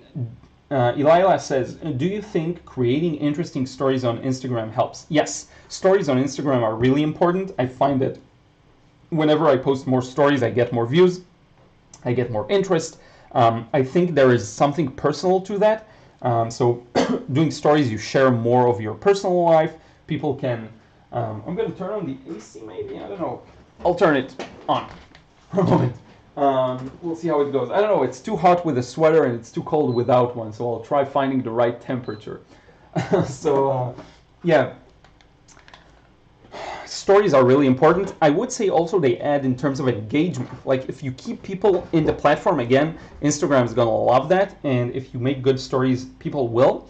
Plus, you can do polls, you can do all sorts, you can gain a lot of information. One of the things I like to do is actually ask a question, and I can get an understanding of something. Like just asking a question, what's the thing you struggle the most with today? People answer, people love sharing their problems, which is great. It's a great market research tool again. And yeah, Instagram loves it. Every platform loves it when you use all of their features. So if you're doing YouTube, there's stories on YouTube as well. They love that. If you're posting both videos and pictures and galleries like that you swipe and stories and IGTV, they love that. It does help. in my opinion. And you use story highlights, you know, all of that. They love it. Omileti says, I finally made a live for you. I'm thrilled. Love you, Liron. Thank you so much. Thank you for being on board. Itamar Shani asks, are you aware of any artist communities here in Israel? I do believe that being known in a community will do good for your art. Definitely, yeah. There are a bunch of Facebook groups. One is called Hatziyuriya. We have Kehilat Akvarel, which is like the aquarelle community in Israel. You have a bunch of if you just search for watercolor art, Bet Sefer Letziur is the biggest one, which is basically translates to drawing school. Bet Sefer Letziur is huge. It's a huge group. These are the main ones, I think. Evelina, thank you for the answer. I meant all of what you answered. I really want to teach. I just started a YouTube channel in my language, Greek, filling a gap in watercolors in Greek. That's amazing. So here's the thing. Some people want to like go for the largest audience possible, which is why I went for English. I don't think there's enough audience in Hebrew, and I did always want to. I always grew up like talking a lot of English, reading in English, doing all of that. So I wanted to go for that. But if you can fill like a need in a local market, you can be as successful as anyone else. It's amazing how much money there is, if we're talking about money, how much money in particular there is in local markets. People always want to like go for the global market or the US market, or if you can become that person in your country, in your city, even depending on the city, that is really well known for something, that's huge. That is really huge, and you can probably become as successful as someone else. Like net at the end of the day, will you be able to have as many people know you as if you would cater to a larger audience? Maybe there is a ceiling, but that ceiling really is irrelevant when you're making a bunch of money and you're happy with what you're doing and you feel like a meaningful connection with your students. And like, think about it this way: if you have like 20 students that do private lessons with you every day, you have a student. Do you need more than that? You know. So the local market is really great for that, and if you can become that person, that's amazing. So I'm really happy, Evelina. I'm happy to hear, and keep me posted. Let me know how it goes. Aras Sai, how do you maintain your mood while working as a professional? What's your advice to keep up good mood for it? I'm sorry, out of topic. Thank you, Liron. It's not out of topic, and it's actually one of the topics I wanted to talk about today. We'll talk about it. I call it GPS destination, and you can find it in the description box below. If you want to get to a place, like whatever it is, if you want to achieve anything, you need to know where you're headed. The more clarity you have about where you're headed, the easier it's going to be to feel motivated and good and wanting to get there. If you know you want to make art, and that's as far as you go in introspection, it's not enough. Like, okay, so I wake up one day, I make art, it turned out really bad, and I'm sad. Like, that's a common scenario for me, for not just for others, like for me too. But if you know that you make art for a specific purpose, for a specific market, let's even take something purely business. Let's say I want to again connect with real estate owners, real estate businesses, to have my paintings put in different houses, condos, apartments, whatever. I know that's what I'm creating them for. So now, all of a sudden, I have this vision in my mind. I'm thinking to myself, wow, my painting is going to be in a luxury apartment or in a really nice big house. Or maybe it'll be in like a small apartment that people are going to enjoy. Now you see, you know where you're headed, so it's easier to find the motivation. Now let's look at me. My main goal was always to inspire as many people as I can to create with complete passion and courage. I'm talking to you right now.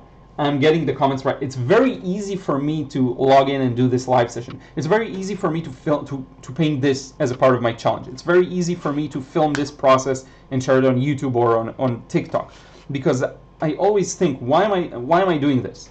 And then I think to myself, oh, okay, I want to inspire other people to do the same or to create. So there you go, motivation. Which brings me to the most important thing. You want to figure out where you want to get to, and then and only then you can build strategically the way to there. So if I want to be a person who helps others and teaches them how to paint, that's what I'm going to do. I'm going to make tutorials, I'm going to work on my skills, I'm going to work on my teaching skills, I'm going to create a lot, practice a lot, and post a lot of content for you to enjoy. If my goal is to become the best watercolor painter, the best realistic watercolor painter I can be. What am I going to do all day long? I'm going to sit down and paint and learn how do I get that realistic effect, how can I work more patiently, how can I become better at it. And then I'll share it, because obviously if I want to be the best, I want others to see it. Or maybe my motivation is to be the best for myself and I don't want anyone to see it. But then you see, when you set up a vision of where you want to be, it's much easier to maintain your mood. And this works on a macro scale. Because I'm so aware of the destination I'm headed towards, I'm okay with a few days or weeks of lack of motivation. And it happens all the time, trust me. I'll wake up one day, I'm not in the mood, I'm nervous, very nervous and stressed about some things I don't like doing as much or whatever.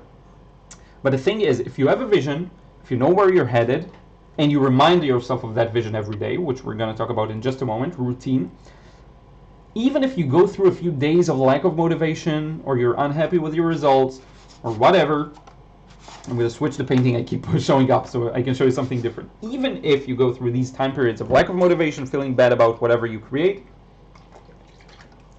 you will get through it, and it will go away, because you know where you're headed. Okay, that's the main point for that.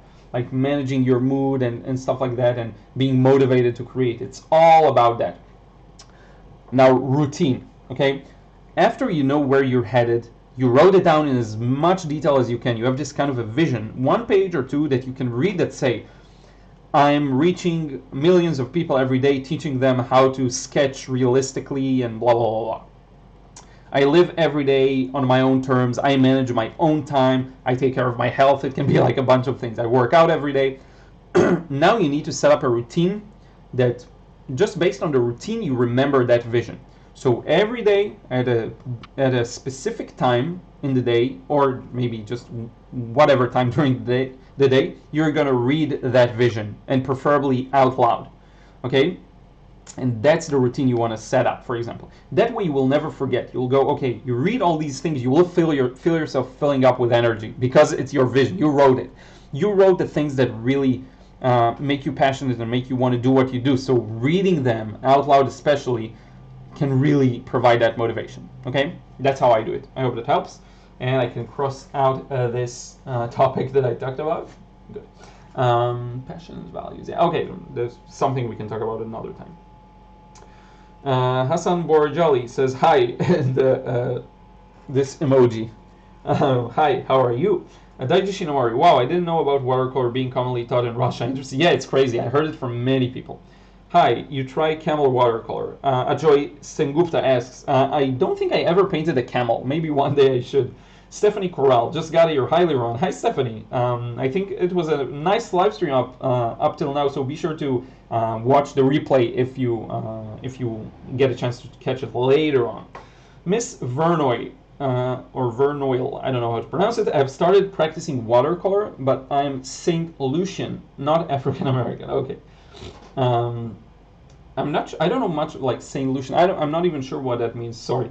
I'll have to do my research. Hassan Borjali, I'm now painting some loose work inspired by your works, and I can't paint it as the way you paint. Okay, so here's a lesson to you, not just to you, Hassan, to anyone watching. If you're painting based on someone else's work, you will never, ever, ever get it to look like the original. Ever.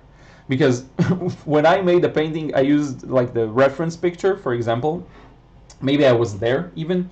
And I have my way of seeing things. Now, when you look at this thing, and you're painting based on that, or maybe even based on the picture I used to paint that, you're kind of painting on a second-hand impression. You won't get it to look the same in any shape or form, and that's fine. If anything, the difference is a good hint of what makes you unique. Okay, now of course there's a matter of skill. Maybe you're not skilled enough to paint to get the same result. That's fine. You work on that, you improve, but just accept the fact it won't be the same. Don't worry about it. It's like the goal of doing a study is to understand why I made certain decisions, but it will never look the same. You know. Omileti, have you tried Facebook ads? Any success with ads? Yes, a lot of success actually. My frustration-free watercolor course, especially because it's such a clear message and it's a problem that's very prevalent. I'm able to convert successfully. let me give you a scenario. If I put in $500 and I gain back $500 by course sales, I'm very happy with that because it means that I returned my costs, my marketing costs, and I got like 20 or 30 or I don't know how many that sums up to new students, new people that now follow me, receive updates, emails, and so on. So I basically purchased customers for free. Okay, I hope that makes sense. Now, for the last year or so, a few years, I've run very successful campaigns in which, I'll give you an example, like one of the last campaigns, I don't remember the exact amounts, but it was something like I put in about $500 over the course of 2 weeks or a week, I don't remember, and I made back $1,200. So I doubled it. It's very hard to achieve this kind of a thing consistently. And what usually happens is the campaign will slowly die out, and then I'll pause it and start a new one and try a different thing, different pictures, different text. But I've ran many successful campaigns on Facebook and many ones that failed. So it's not all successes at all. There are plenty of campaigns that just didn't convert. I spent like $40, $50, $100, zero sales, and I just stopped it. So that happens. The message is this: Facebook ads work. I can guarantee it. The thing you need to figure out is you need to gain experience and experiment and learn and understand and know your audience. And also the product has to be good enough, obviously, to allow you to sell it. So that's that. Now, Blanca Rodriguez asks, "Hi, Liron, thank you so much for sharing your knowledge. You're too kind." Thank you. No question. So, NH Chicky, I learned a lot in art school. Yeah, exactly. That's the thing. Okay, and I forgot to address this. So, art school, again, if you're uncertain of the direction you want, or you want to receive a wide range of topics and learn from good teachers, there is a lot to learn there. And I need to make this distinction. I forgot to make it earlier. I knew that I want to do watercolor and I want to teach. So I didn't really need to go to art school for that. I could just open up tutorials and learn how to do watercolor. Now, of course, had I gone to art school, I'd learn more about the fundamentals. I'd learn more about measuring, and light and shadows, and composition, and all sorts of things that will really help me maybe in the future. But because I knew so well what I wanted, I just never went there. There's no doubt that you can learn a lot of very helpful skills in art school. And in addition to that, add the environment, the people, the day-to-day school life that you may enjoy, the connections with the galleries and art organizations. For sure, there's a lot of value in art school, for sure. Garima says, "Well, you're such an inspiration." Thank you. Joy Sengupta, you try Cal. I answered I did not. Zaid Thakur, do you know of tea wash consistency in watercolor? In my first wash, it gets a bit too dark or a bit too pale for my pen sketch to see through. Do you have any videos that will help me with that? Check out the video on value scale, Zaid. I think that will help you. Just to get the right value. I also have a few videos on value matching, so you may want to search that. It's all about getting that, that right value. If you go T consistency, that's fairly light, I would assume. I like that for first wash. That's great. What I do then is for the second wash, I'll go with something that's probably double the darkness. That's how I often do it. I hope that makes sense. I don't know. NH Chicky says, "So true, even in high school, my art teacher got one of my still life studies into an expensive restaurant in town." Yeah, that makes a whole lot of sense to me. It does. Star Second, "Hi Liron, you paint awesome cars, just seen them on Facebook. Cheers for the insights." Thank you so much. Thank you for saying that. I love painting cars. So, and I wanted to show you another car. This one I have shown you, but I believe I have another one here somewhere. Why don't I have it? I just had it here. I'll find it in a moment. I painted, oh yeah, I think it's here. I painted another one. Why didn't I bring that one out? Huh. I'm so disorganized. Oh yeah, here it is in front of my face. So this one. This is a fairly new one that I like. A nice old car. Let's see what else we have here. I actually am covering a nice range of topics here that just based on your questions. So perfect work. Thank you for that. Natalie Kelly. "I started watercolor about 2 months ago and I'm doing well. how or where do I go to learn more techniques so I can paint more advanced pieces? Also, is it okay to copy other works to learn practice? Yes, it's definitely okay to copy other people's works, as long as you don't sell them or try to pass them as your own. That's fine, I guess.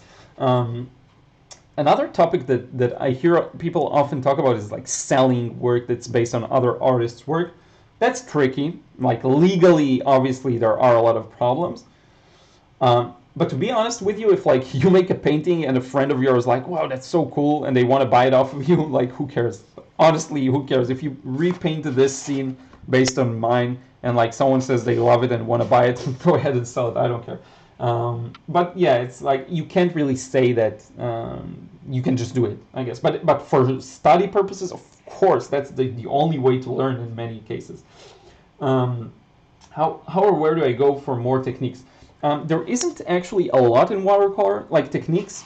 You have the basic wash control, wet and wet. You just Google it or YouTube search it and you'll find it. There's also wet canvas, which is a good form for watercolor painting. That's a really good one. You can ask. You can literally ask in Facebook groups and places like that, or in wet canvas. But I think it's all about painting as much as you can. And I'm happy you're doing well. It's just about practicing, slowly understanding where you're lacking and improving that, I think. And slowly getting the nuances of controlling the wash and controlling the water, which is a big challenge. Especially when getting started. It's something you need to build up towards. Now, why is it not nice here, even though the air condition is on? Like, I don't feel anything. Start swinging, maybe then I'll feel it. So yeah, I hope that addresses the question. Omileti, a skill that I learned in junior high school is something that I do now. It started with calligraphy in school, so school is important, but what you do with the knowledge afterwards is key. Yeah, that is also true. Elila, what do you think about giveaways? I think they're great. I think they work well. And if you're giving people stuff, obviously they'll like it and they want it. I've never really had the time to kind of mess around with it too much, but I should do something like that. Maybe for the 100K, which is going to be soon. Daichi Shinomori, oh, thanks for speaking about creating something because you're compelled to share it. I did a drawing for fan fiction I read, and the author said I captured the exact picture in their head. That's amazing. That's really cool. There are so many fun things you can do with art that isn't necessarily practicing and getting really good or selling. Like, you can make art for so many reasons, like as a gesture, as a gift to someone. That's really, really cool. Ajoy Sengupta, as a beginner, which watercolor is best? Like paints, I like White Nights St. Petersburg because they're cheap and they're really good quality. I think that's the best combination of cheap and good quality I found. White Nights by St. Petersburg. Really good. Daniel Smith is among my favorites, M. Graham, a bunch of good brands. How do you learn what is needed in the market? So I gave you a few tips for that, but let me lay down some more examples. What I do is the topic I want to ideally teach or find a need. I'll give a general answer and then a more specific one. How do you learn what is needed in the market? You listen, because people will say it. Listen to what people talk about. Listen to what people complain about. What I like to do is, instead of listening to the establishment, meaning instead of listening to other creators, which obviously I do as well, but instead of listening to the person speaking, I'm listening to the comments. So I love reading comments on posts, on videos. I love that. I love it because it gives me a better picture of what's there, you know, what people really think. And you'll hear all sorts of opinions. And that can really help. What I did in a more practical sense is I went to all the places where information exists on the topic I wanted to fill a need for. And I just got started from something. Like I looked for, again, I looked at books on Amazon on sketching, watercolor painting. I looked at YouTube videos. I looked at Instagram posts, Facebook, stories, you name it. And I just look at the comments and I look at the interaction of people with the products. And people will tell you what they need. Finding a need in the market isn't this kind of pie in the sky idea that there is something secret that no one knows about. It's only a matter of, are you willing to work to solve a small problem for someone else? That's all there is to it. It's really, usually it won't be anything huge. It will be very simple things. So one of the things I noticed is that people have trouble controlling watercolor or have trouble letting go. A lot of people come from oils to watercolor painting, so that's a big one. They try to paint with watercolor the way they would paint oils, and this is a very common issue. So by listening, that's how you learn about the market's needs. Now, I have the huge advantage of getting a lot of comments and a lot of messages on my own content, and messages especially. Like, I get a ton of messages and emails. I can read through them and get like 5 video ideas like that. And in time periods where I'm really attentive and engaged with my, now the air condition starts working, perfect. In times where I'm really engaged with my audience, that's when I think I make the best content. Sometimes I'll dive off a bit and focus on my own skills because I need it, or my own work more selfishly because I need it in order to continue to enjoy it and share more. But then I'll return to it and I'll read a bunch of comments, a bunch of messages, and I'll immediately remember, and I'll have like 5 video ideas in an instant that will be very useful for other people. So that's how you recognize a need in the market. I hope that helps, Natalie. Francis Lee, hi Liron. Hi Francis, how are you? Kusum Shabong Art, can we talk about getting pictures to paint? Is it okay to paint pictures from, say, Pixabay or Pexels? Generally speaking, yes. The pictures on Pixabay, people usually waiver, is that the word? It's for commercial use. You do have to read the small letters, as they say, but most of the time, Pixabay, Pexel is people who allow you to paint from their pictures. It's completely royalty-free, commercial, for commercial use, so that's not a problem.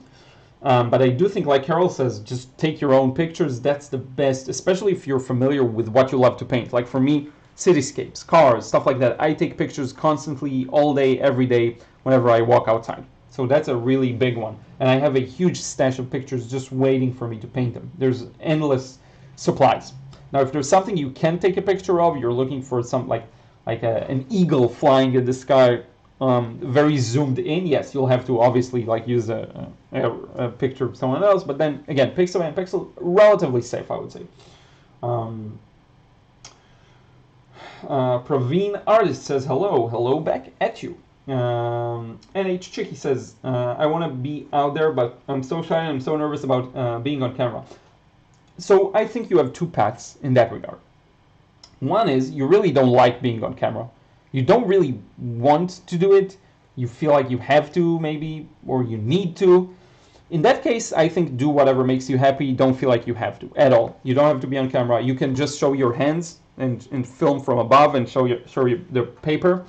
You really don't have to put yourself out there too much. You can do a podcast where you speak. You can share just the artwork. There are plenty of options for introverts. I mentioned this before. Now, if you feel like you kind of know that you'll enjoy it.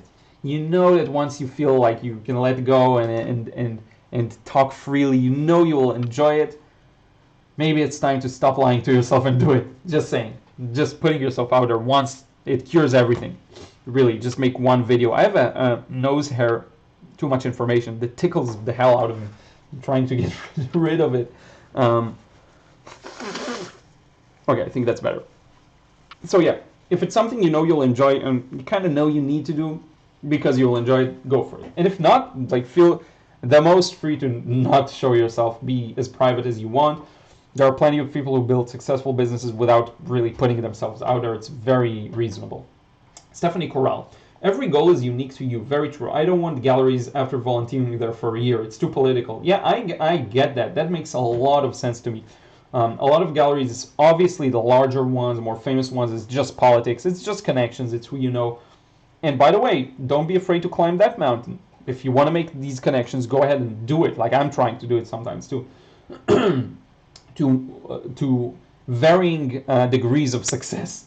But definitely feel free to say, okay, I want to get into that politics and try and put my work there, for sure. Eli, do you think about creating digital art someday? What do you suggest for studying anatomy? Digital art I already do. So for example, I printed these 2 pages out for my upcoming manga, and I did these 2 mostly like half physically and then digitally. And I'm actually working on another one right now. This one is fully traditional, pen and ink. We'll get to it. I will share more of it in the future. So I already do things digitally. I enjoy it. I think traditional is always going to be a staple of mine, but digital has a lot of advantages and it's fun. What do you suggest for studying anatomy? Go check out Proco's channel. I'm going to write it down in the comments. Proco. Search Proco on YouTube. Best probably content out there for anatomy. Best I could find, really.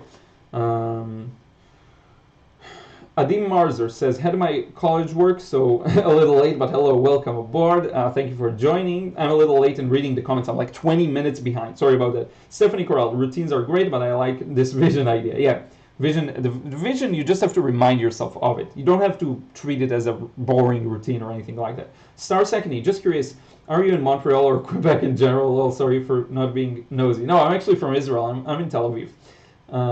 Actually, yes, I am. I don't know, my accent can really throw people off. Some people think I'm French because I did a few videos in Paris that went well. So yeah, Francis Lee, Francois. Oh yeah, hi, my friend Francois. Francis. So wait, is your name Francis or Francois? I'm not sure now. Been quite some time since I saw your last live video. Happy to bump your. Thank you so much for joining.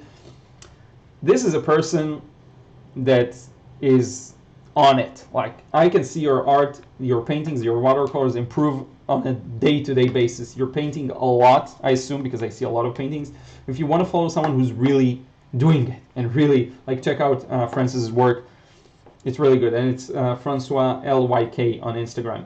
It's just, you can see the improvement, no doubt, and I can tell by the amount of paintings you produce. That's great. Star Second, he says, do you use watercolor pencils? No, never really got into them. Maybe in the future. Wisdom, when you look at social media and see all the good painters around, don't you get discouraged that your work, watercolor, get lost in the sea of the www? Not really. Not really. I think everyone has a place and every style is so different. So I think you can carve out your own niche for sure. In the beginning, obviously, a lot of people had better works than my own. My only suggestion would be, don't fall into the rabbit hole of obsessing over other people's artwork, like constantly browsing and looking at paintings and thinking to yourself, I did that. And I did it because I'm kind of, I'm very, I forgot the word, I'm very competitive. So if I see someone that's good at something and I want to be good at it, I'm going to analyze them and figure out what they're doing and try to do it as well, if not better. But not the same, obviously, my own style. So I did look at a lot of people's work, but if you're coming out of it feeling worse, then try to limit the time you actually consume other people's art. Or a cool trick for you would be to look at a different niche. So if you do watercolors, look at oils, or look at sculpture. Look at something that's different enough. My neck is killing me. It's really like I woke up with a bad neck. I can't do this too much. But really look at a different niche so that you don't feel discouraged. You know, do what makes you feel good. Basically, Miss Vernway, Saint Lucia is an island in the Caribbean. Oh, just as Barbados, Jamaica, Cuba. Oh, I see. Okay, yeah.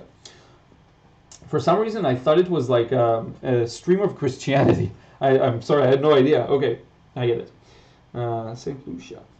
I'm going to Google that now. Where is that? I like seeing where places are. St. Lucia. Oh, okay, I see. In the Caribbean. Cool. I'm going to read about it later on. Zaid Thakur. Editorial Camlin colors, if you're talking about them, they are cheap and good. Yeah, Camlin, I heard about them. Francis asks, how do you use Facebook to reach collectors? Facebook mechanism is kind of alien to me. I don't at the moment. I don't really sell my paintings using Facebook ads, so I'm not the person to answer that question, unfortunately. I would go to LinkedIn. I think LinkedIn, if you're smart enough and you play around with the audiences there, you can really find the right people, like collectors. Try and figure out what type of people collect this type of art. You will find LinkedIn. I would go for LinkedIn for sure. Facebook too, but LinkedIn is huge for that. Shilpi Pathank, hello. Stephanie Corral, is your book your first passive income stream, or do you have any other out there? Is your book your first passive? My books, are the first thing I started working on. So yeah, it was the first passive income stream, but I have a lot more, as I mentioned. The courses and the on my platform, on Udemy, a bunch of income sources. I talked about it earlier. So there's the books, the courses, the books on Amazon, the courses on Udemy, the courses on my own website, the YouTube ad money, which is really nothing. I don't even put ads as much these days on my videos. The Amazon affiliate, so I link to products on Amazon. People buy them, I get a commission. I just now realized I'm flailing my arm in front of the camera. Sorry about that. But yeah, there is a bunch of them. And the painting sales, obviously, you have to build as many as you can if you're going to make your own kind of business, in my opinion, because you don't want to put all your eggs in one basket, and you want to make sure to do the proper risk assessment, and make sure that if something goes down, another source goes up. Mark Ohio, can you show up a close-up of the car on the highway? Yeah, sure. Do you mean this one? I'll show you. Here we go. Sorry that I'm super delayed on the comments. And if you meant the other one here, here we go. And you can find everything on Instagram too, like the high-quality pictures. Hassan Borjali, thank you for responding. By the way, I'm from Tehran, Iran. I'm surprised that's where you're from. You have a nice attitude. Yeah, cool. I'm happy to hear I have a nice attitude, and I'm happy to be able to talk to people from all over the world. I actually have quite a lot of followers from Tehran on Instagram. That's really cool. And from Iran generally, but mostly from Tehran.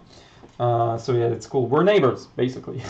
My family is originally from Iraq, so like my mom's side of the family.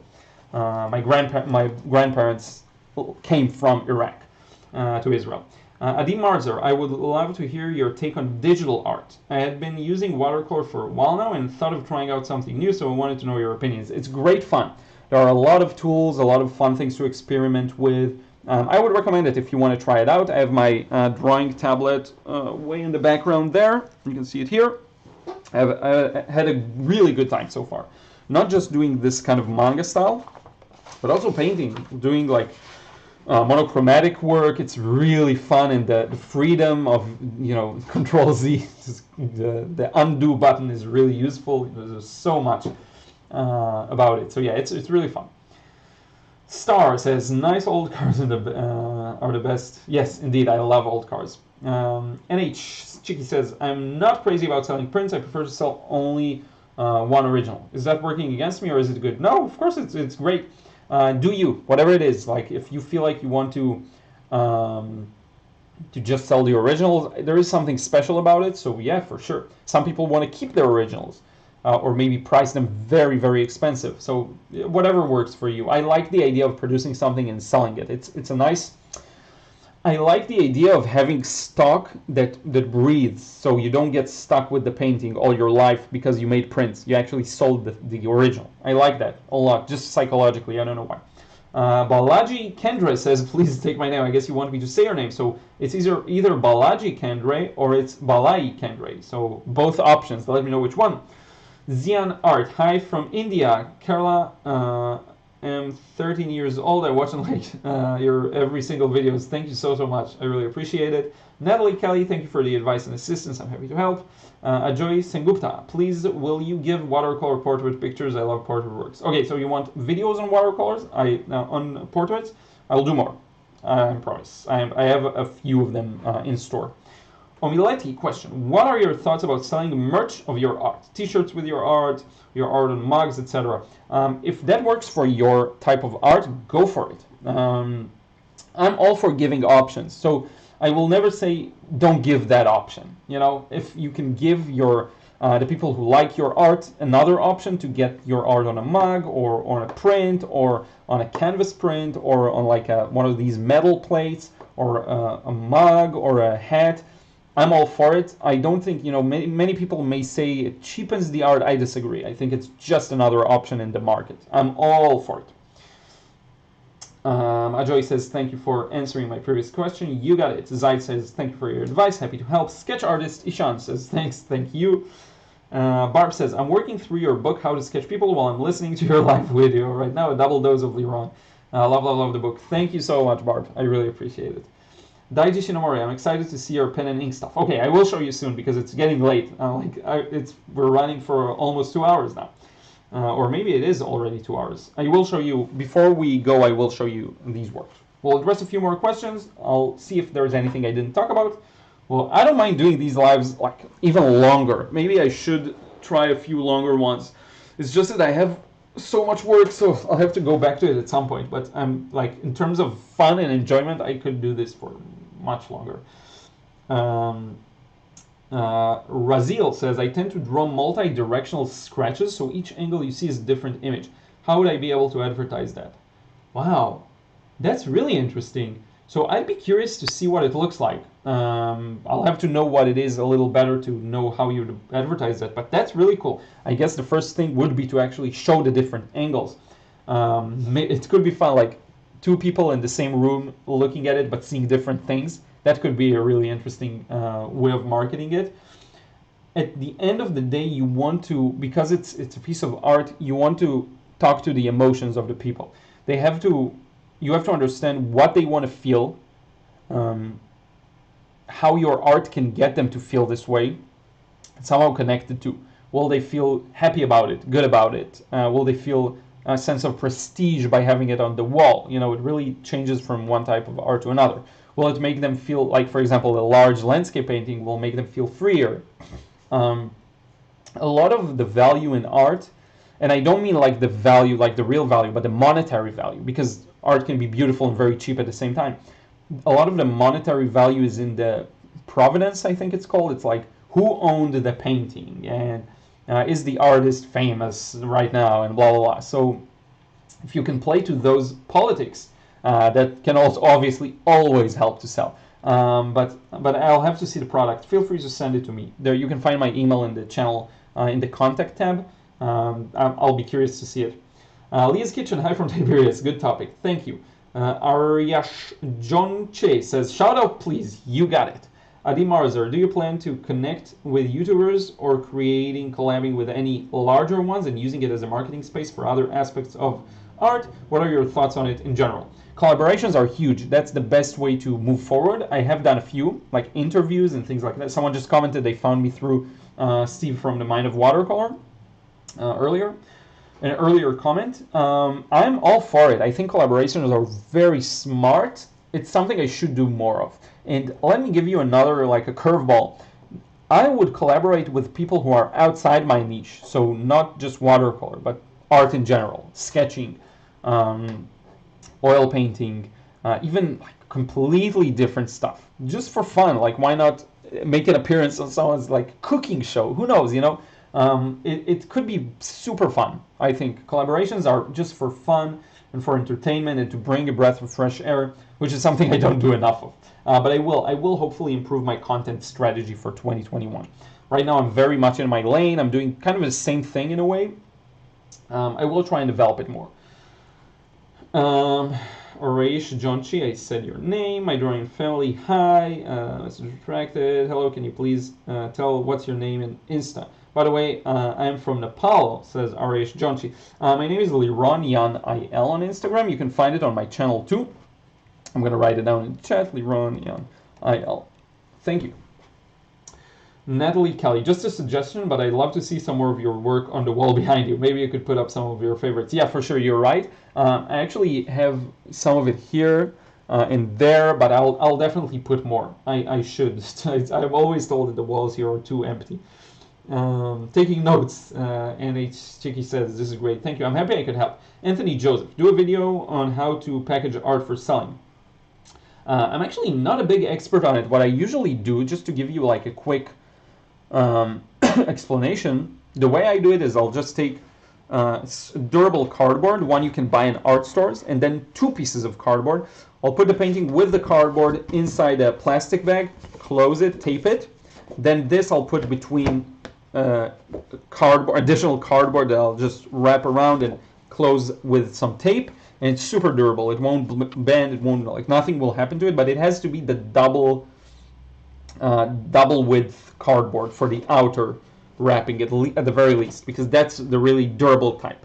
The larger the painting, the more likely it is to bend, so watch out for that. Smaller ones, like they're super durable, nothing will happen. I'm just not an expert, so sorry about that. 123 Rock Fan says, dang, I missed this stream. It's still ongoing, so I hope you'll enjoy whatever is left. I'm answering questions, basically. So Francis says, thank you for mentioning me. I will check out LinkedIn. Yes, and go check out his Instagram, Francis's. Arasai, yeah, put some of your work on your wall. Will do. I got here late, but I'm going to watch this again from start to finish. Lots of valuable info. Thank you. Omiletti, by the way, I love that you know how to pronounce my name. Omiletti. You know what? Languages have always come easy to me. I'm learning Japanese right now. A little more. I learned in the past. I fell off the wagon. Now I'm going back to it. I have a good grip on languages. Generally, I can pronounce things fairly accurately. And a lot of the words that people find complex are very hard for me to pronounce for some reason. I don't know. So yeah, that's probably it. Omiletti, it's fun to pronounce too. Zaid Thakur, will you try pen and ink with watercolor? I should do more of that. It's not my staple style. By the way, sorry, you can hear the ambulance, probably super loud. Sorry about that. I will try and do more pen and ink with watercolor. Some of my recent like Pokemon sketches, which I'll show you in just a moment, are kind of that. 123 Rock Fan says, I usually get my commissions from drawing in public at coffee shops. When people see my work I'm working on, is it too sleazy? No, not at all. That's so cool. Like, if you can do this guerrilla type of marketing, I'm all for it. And I mentioned earlier that I sold a painting this way. I painted someone's truck and they saw it and I just sold it to them on the spot. So, or, you know, you can get commissions from it. You can get a lot of things. Honestly, that's how it used to be done before like social media and stuff like that. You had to physically be somewhere. Makes a lot of sense to me. Joy says, thank you, sir. Really, you really answer all your students. Thank you so much. I'm happy I can. I probably missed a bunch of messages, so sorry about that, but I'm doing my best. Muslim artist MBR says, hello. Hello back at you. Lindsay Toch. This is my first time seeing one of your live videos, but I have seen some of your other videos. I'm from Tennessee. Thank you so much for joining, for tuning in. I really appreciate it. Any Cheeky says, I'd love to do an art thing or whatever with you. Yeah, maybe I'll check out your channel. Because you said you have one. I'm going to look it up after the live stream. I have to write these things down or I'll never remember. So here we go. Razil says, thank you for pronouncing my name correctly. Yeah, that's another guess, but I just got it. I recently became a designer for a gaming Discord server. That's cool. There are so many works in the art and design and photography fields that don't require you to have your own business. That really, it's an endless world of possibilities. Really, it's really cool. Paris D Black says, hello, late again. We'll watch from the beginning. Yes, we're near the end, I think. I will show you some of the work on the desk. Adi Marzer, thank you so much. You are one of the most underrated artists out there on YouTube and basically on the internet. Moreover, all of these videos are so helpful. Thank you so much for that. I'd much rather be underrated than overrated. And maybe I am, you know? It's really cool because it gives me drive. Honestly, it gives me the motivation to continue, to be competitive and try to get more views, more followers, more stuff like that. I usually don't obsess over numbers at all, which I'm very happy for. But it is nice to feel the motivation to grow and to reach more people and all of that good stuff. And again, I read my vision every day and it really helps me. Now let me look at my agenda on the wall to see if there's anything I missed. Be useful. Okay, we talked about being useful, giving more than you ask for. That's important. Paid ads, Facebook marketing, routine. We talked about that. We talked about everything. Perfect. Let's switch the camera now. If you just joined or you joined recently, I'm sorry about that, that you missed most of it, but it's going to be fun because we're going to look at a few. I'm just thinking about what I want to show. Let's show this angle. You don't need to, or maybe let me show you my face also. Okay, so I'll make myself smaller. Here we go. So I have a bunch of random stuff for you. Let's start with the drawing, like sketches. So this is my manga. It's work in progress. The text bubbles are still not here. It's basically a comic book, but Japanese style, at least attempting it. This page was done digitally, so it won't have that traditional look that I actually prefer. But it's a start. It's something. So it's an interesting story. This character here, you still don't know who that is. Is it a main character? Is it a secondary character? Is it like... It's going to be interesting, trust me. Going back to the village, there's a big mess, fire... running like anatomy. I have a lot of work to do, but I'm quite happy with how it turned out. By the way, if you see this in a green tint, that's because it is. So he's basically dropping the water buckets and running. These scenes are so hard to do. Like, there's so many details here, and I have a lot of work to do to improve.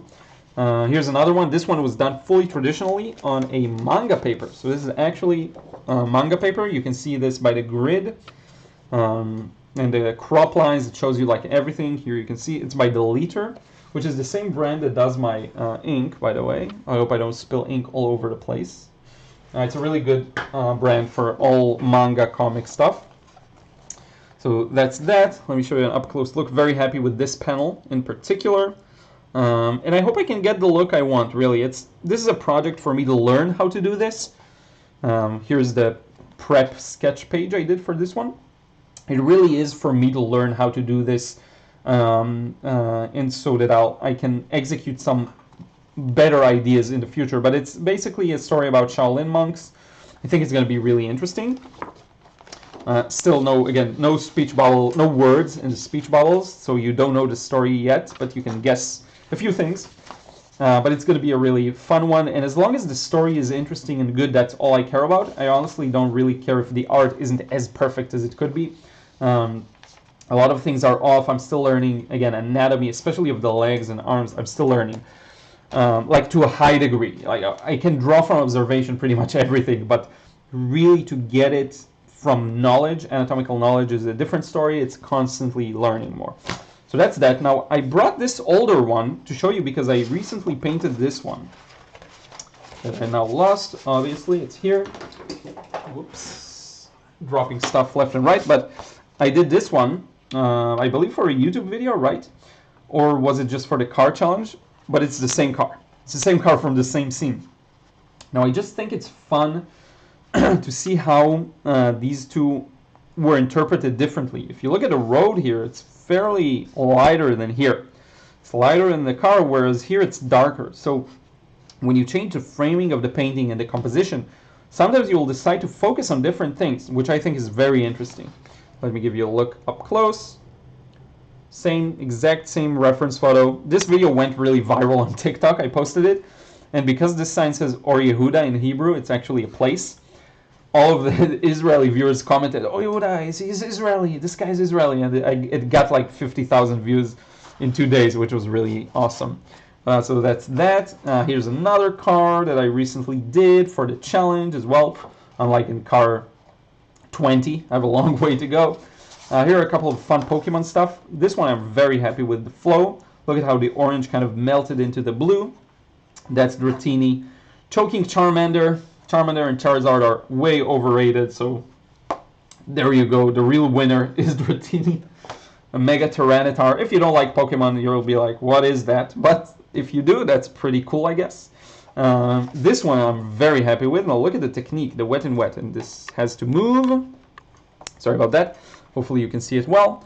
Very happy with the wet and wet here, especially around the face. Like here I get this nice touch. Fairly happy with. I don't know if you'll see it better here, but I'm very happy with how it turned out. I have Celebi here, the celery Pokemon. People commented they really like the technique here. This wet and wet is very well controlled in my opinion. So I like that one. This car I showed you, upper angle, very interesting in my opinion. Nice scene with this boat thing on top. And Articuno, one of my favorite OG legendary birds Pokemon that I painted recently. This again, if this is a lesson to you, let it be a lesson in doing what you love, because I really built my entire audience around watercolor and teaching watercolor, and then I'm kind of moving in a weird direction that a lot of people may not connect with. But what I'm doing is, think about it this way. Right now there's almost 100,000 followers here on YouTube. That's amazing. Hopefully maybe I'll have 500,000 in the future, 1 million. So that's 400,000 or 900,000 more people. Why won't I steer the boat in the direction I want? Maybe I want to show more of these in the future. So if I just do this, because I feel like I have to do this, then I will feel dissatisfied with my work. Now I love this. This is a part of what I'm doing and it's a staple of mine, but I also love this. So I want to be able to do this and I want to be able to share this with you.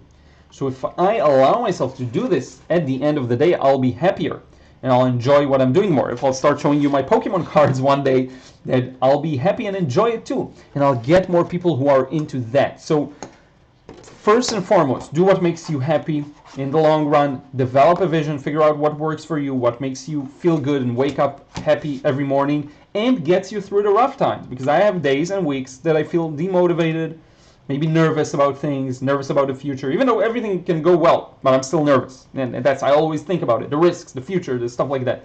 I'm happy for that. That helps me stay focused, but you know, you got to find your balance. And after a while, because I have a strong vision, I know what I want, I know where I'm aiming towards, I'm able to go get over this hump and get ready to work on the next stuff and feel motivated. And it's like a reset. It's a very good thing to be able to do. Let me know if there's anything else you want me to cover in the future. Feel free to drop a chat or a comment. I will probably more likely see it after this video, the live stream ends. Let's see if you're saying anything else that I may want to read. So much. Oh yeah, collaboration with Mark Riley. I love Mark Riley. I watched so many of his videos in the past. He got me also into manga in a way. That will be amazing, really, to do a collaboration with him. I should reach out. Maybe I'll reach out and just see if he wants to do something. Thank you so much, Daiji. Thank you so much, Claudia. Gotta go. Yes, I gotta go too. Thank you so much for tuning in. 2 hours and maybe 10 minutes, something like that. How long have we been going? 2 hours and 11 minutes and 22 seconds at this instant. Thank you so much. I really appreciate it. Leave a comment. Let me know what you want me to delve deeper into and talk more about in the future. I will in a video, in a live stream. It's been fun to do a bit of a different one like this, you know, marketing. Not the topic that I usually talk about, but you know, I like to occasionally dip into the business side of things. Do things the way that works for you. That's the biggest thing. Do things in a way that will make you happy long term. And if that means, you know, not going cold turkey, independent business owner, and if that means working a job and building it up slowly and doing things in a way that will be very conservative financially and all of those good stuff, do that. Do whatever it takes. You will find your way. But it really is about consistency every day. Do the thing that will take you one step further, one step further, one step further. Build a small source of side income before you make it your main thing, okay? That's what it's all about. Take it easy, step by step. I really do appreciate you being here. Thank you so, so much. And now I'm going to wrap it up after this long-winded conclusion. Thank you. I will see you again in an upcoming live stream next week, same time. I think it's going to be 9 a.m. I'm going to keep you updated. Okay, I'm going to keep you updated on the time. Thank you so much. We'll catch you again real soon.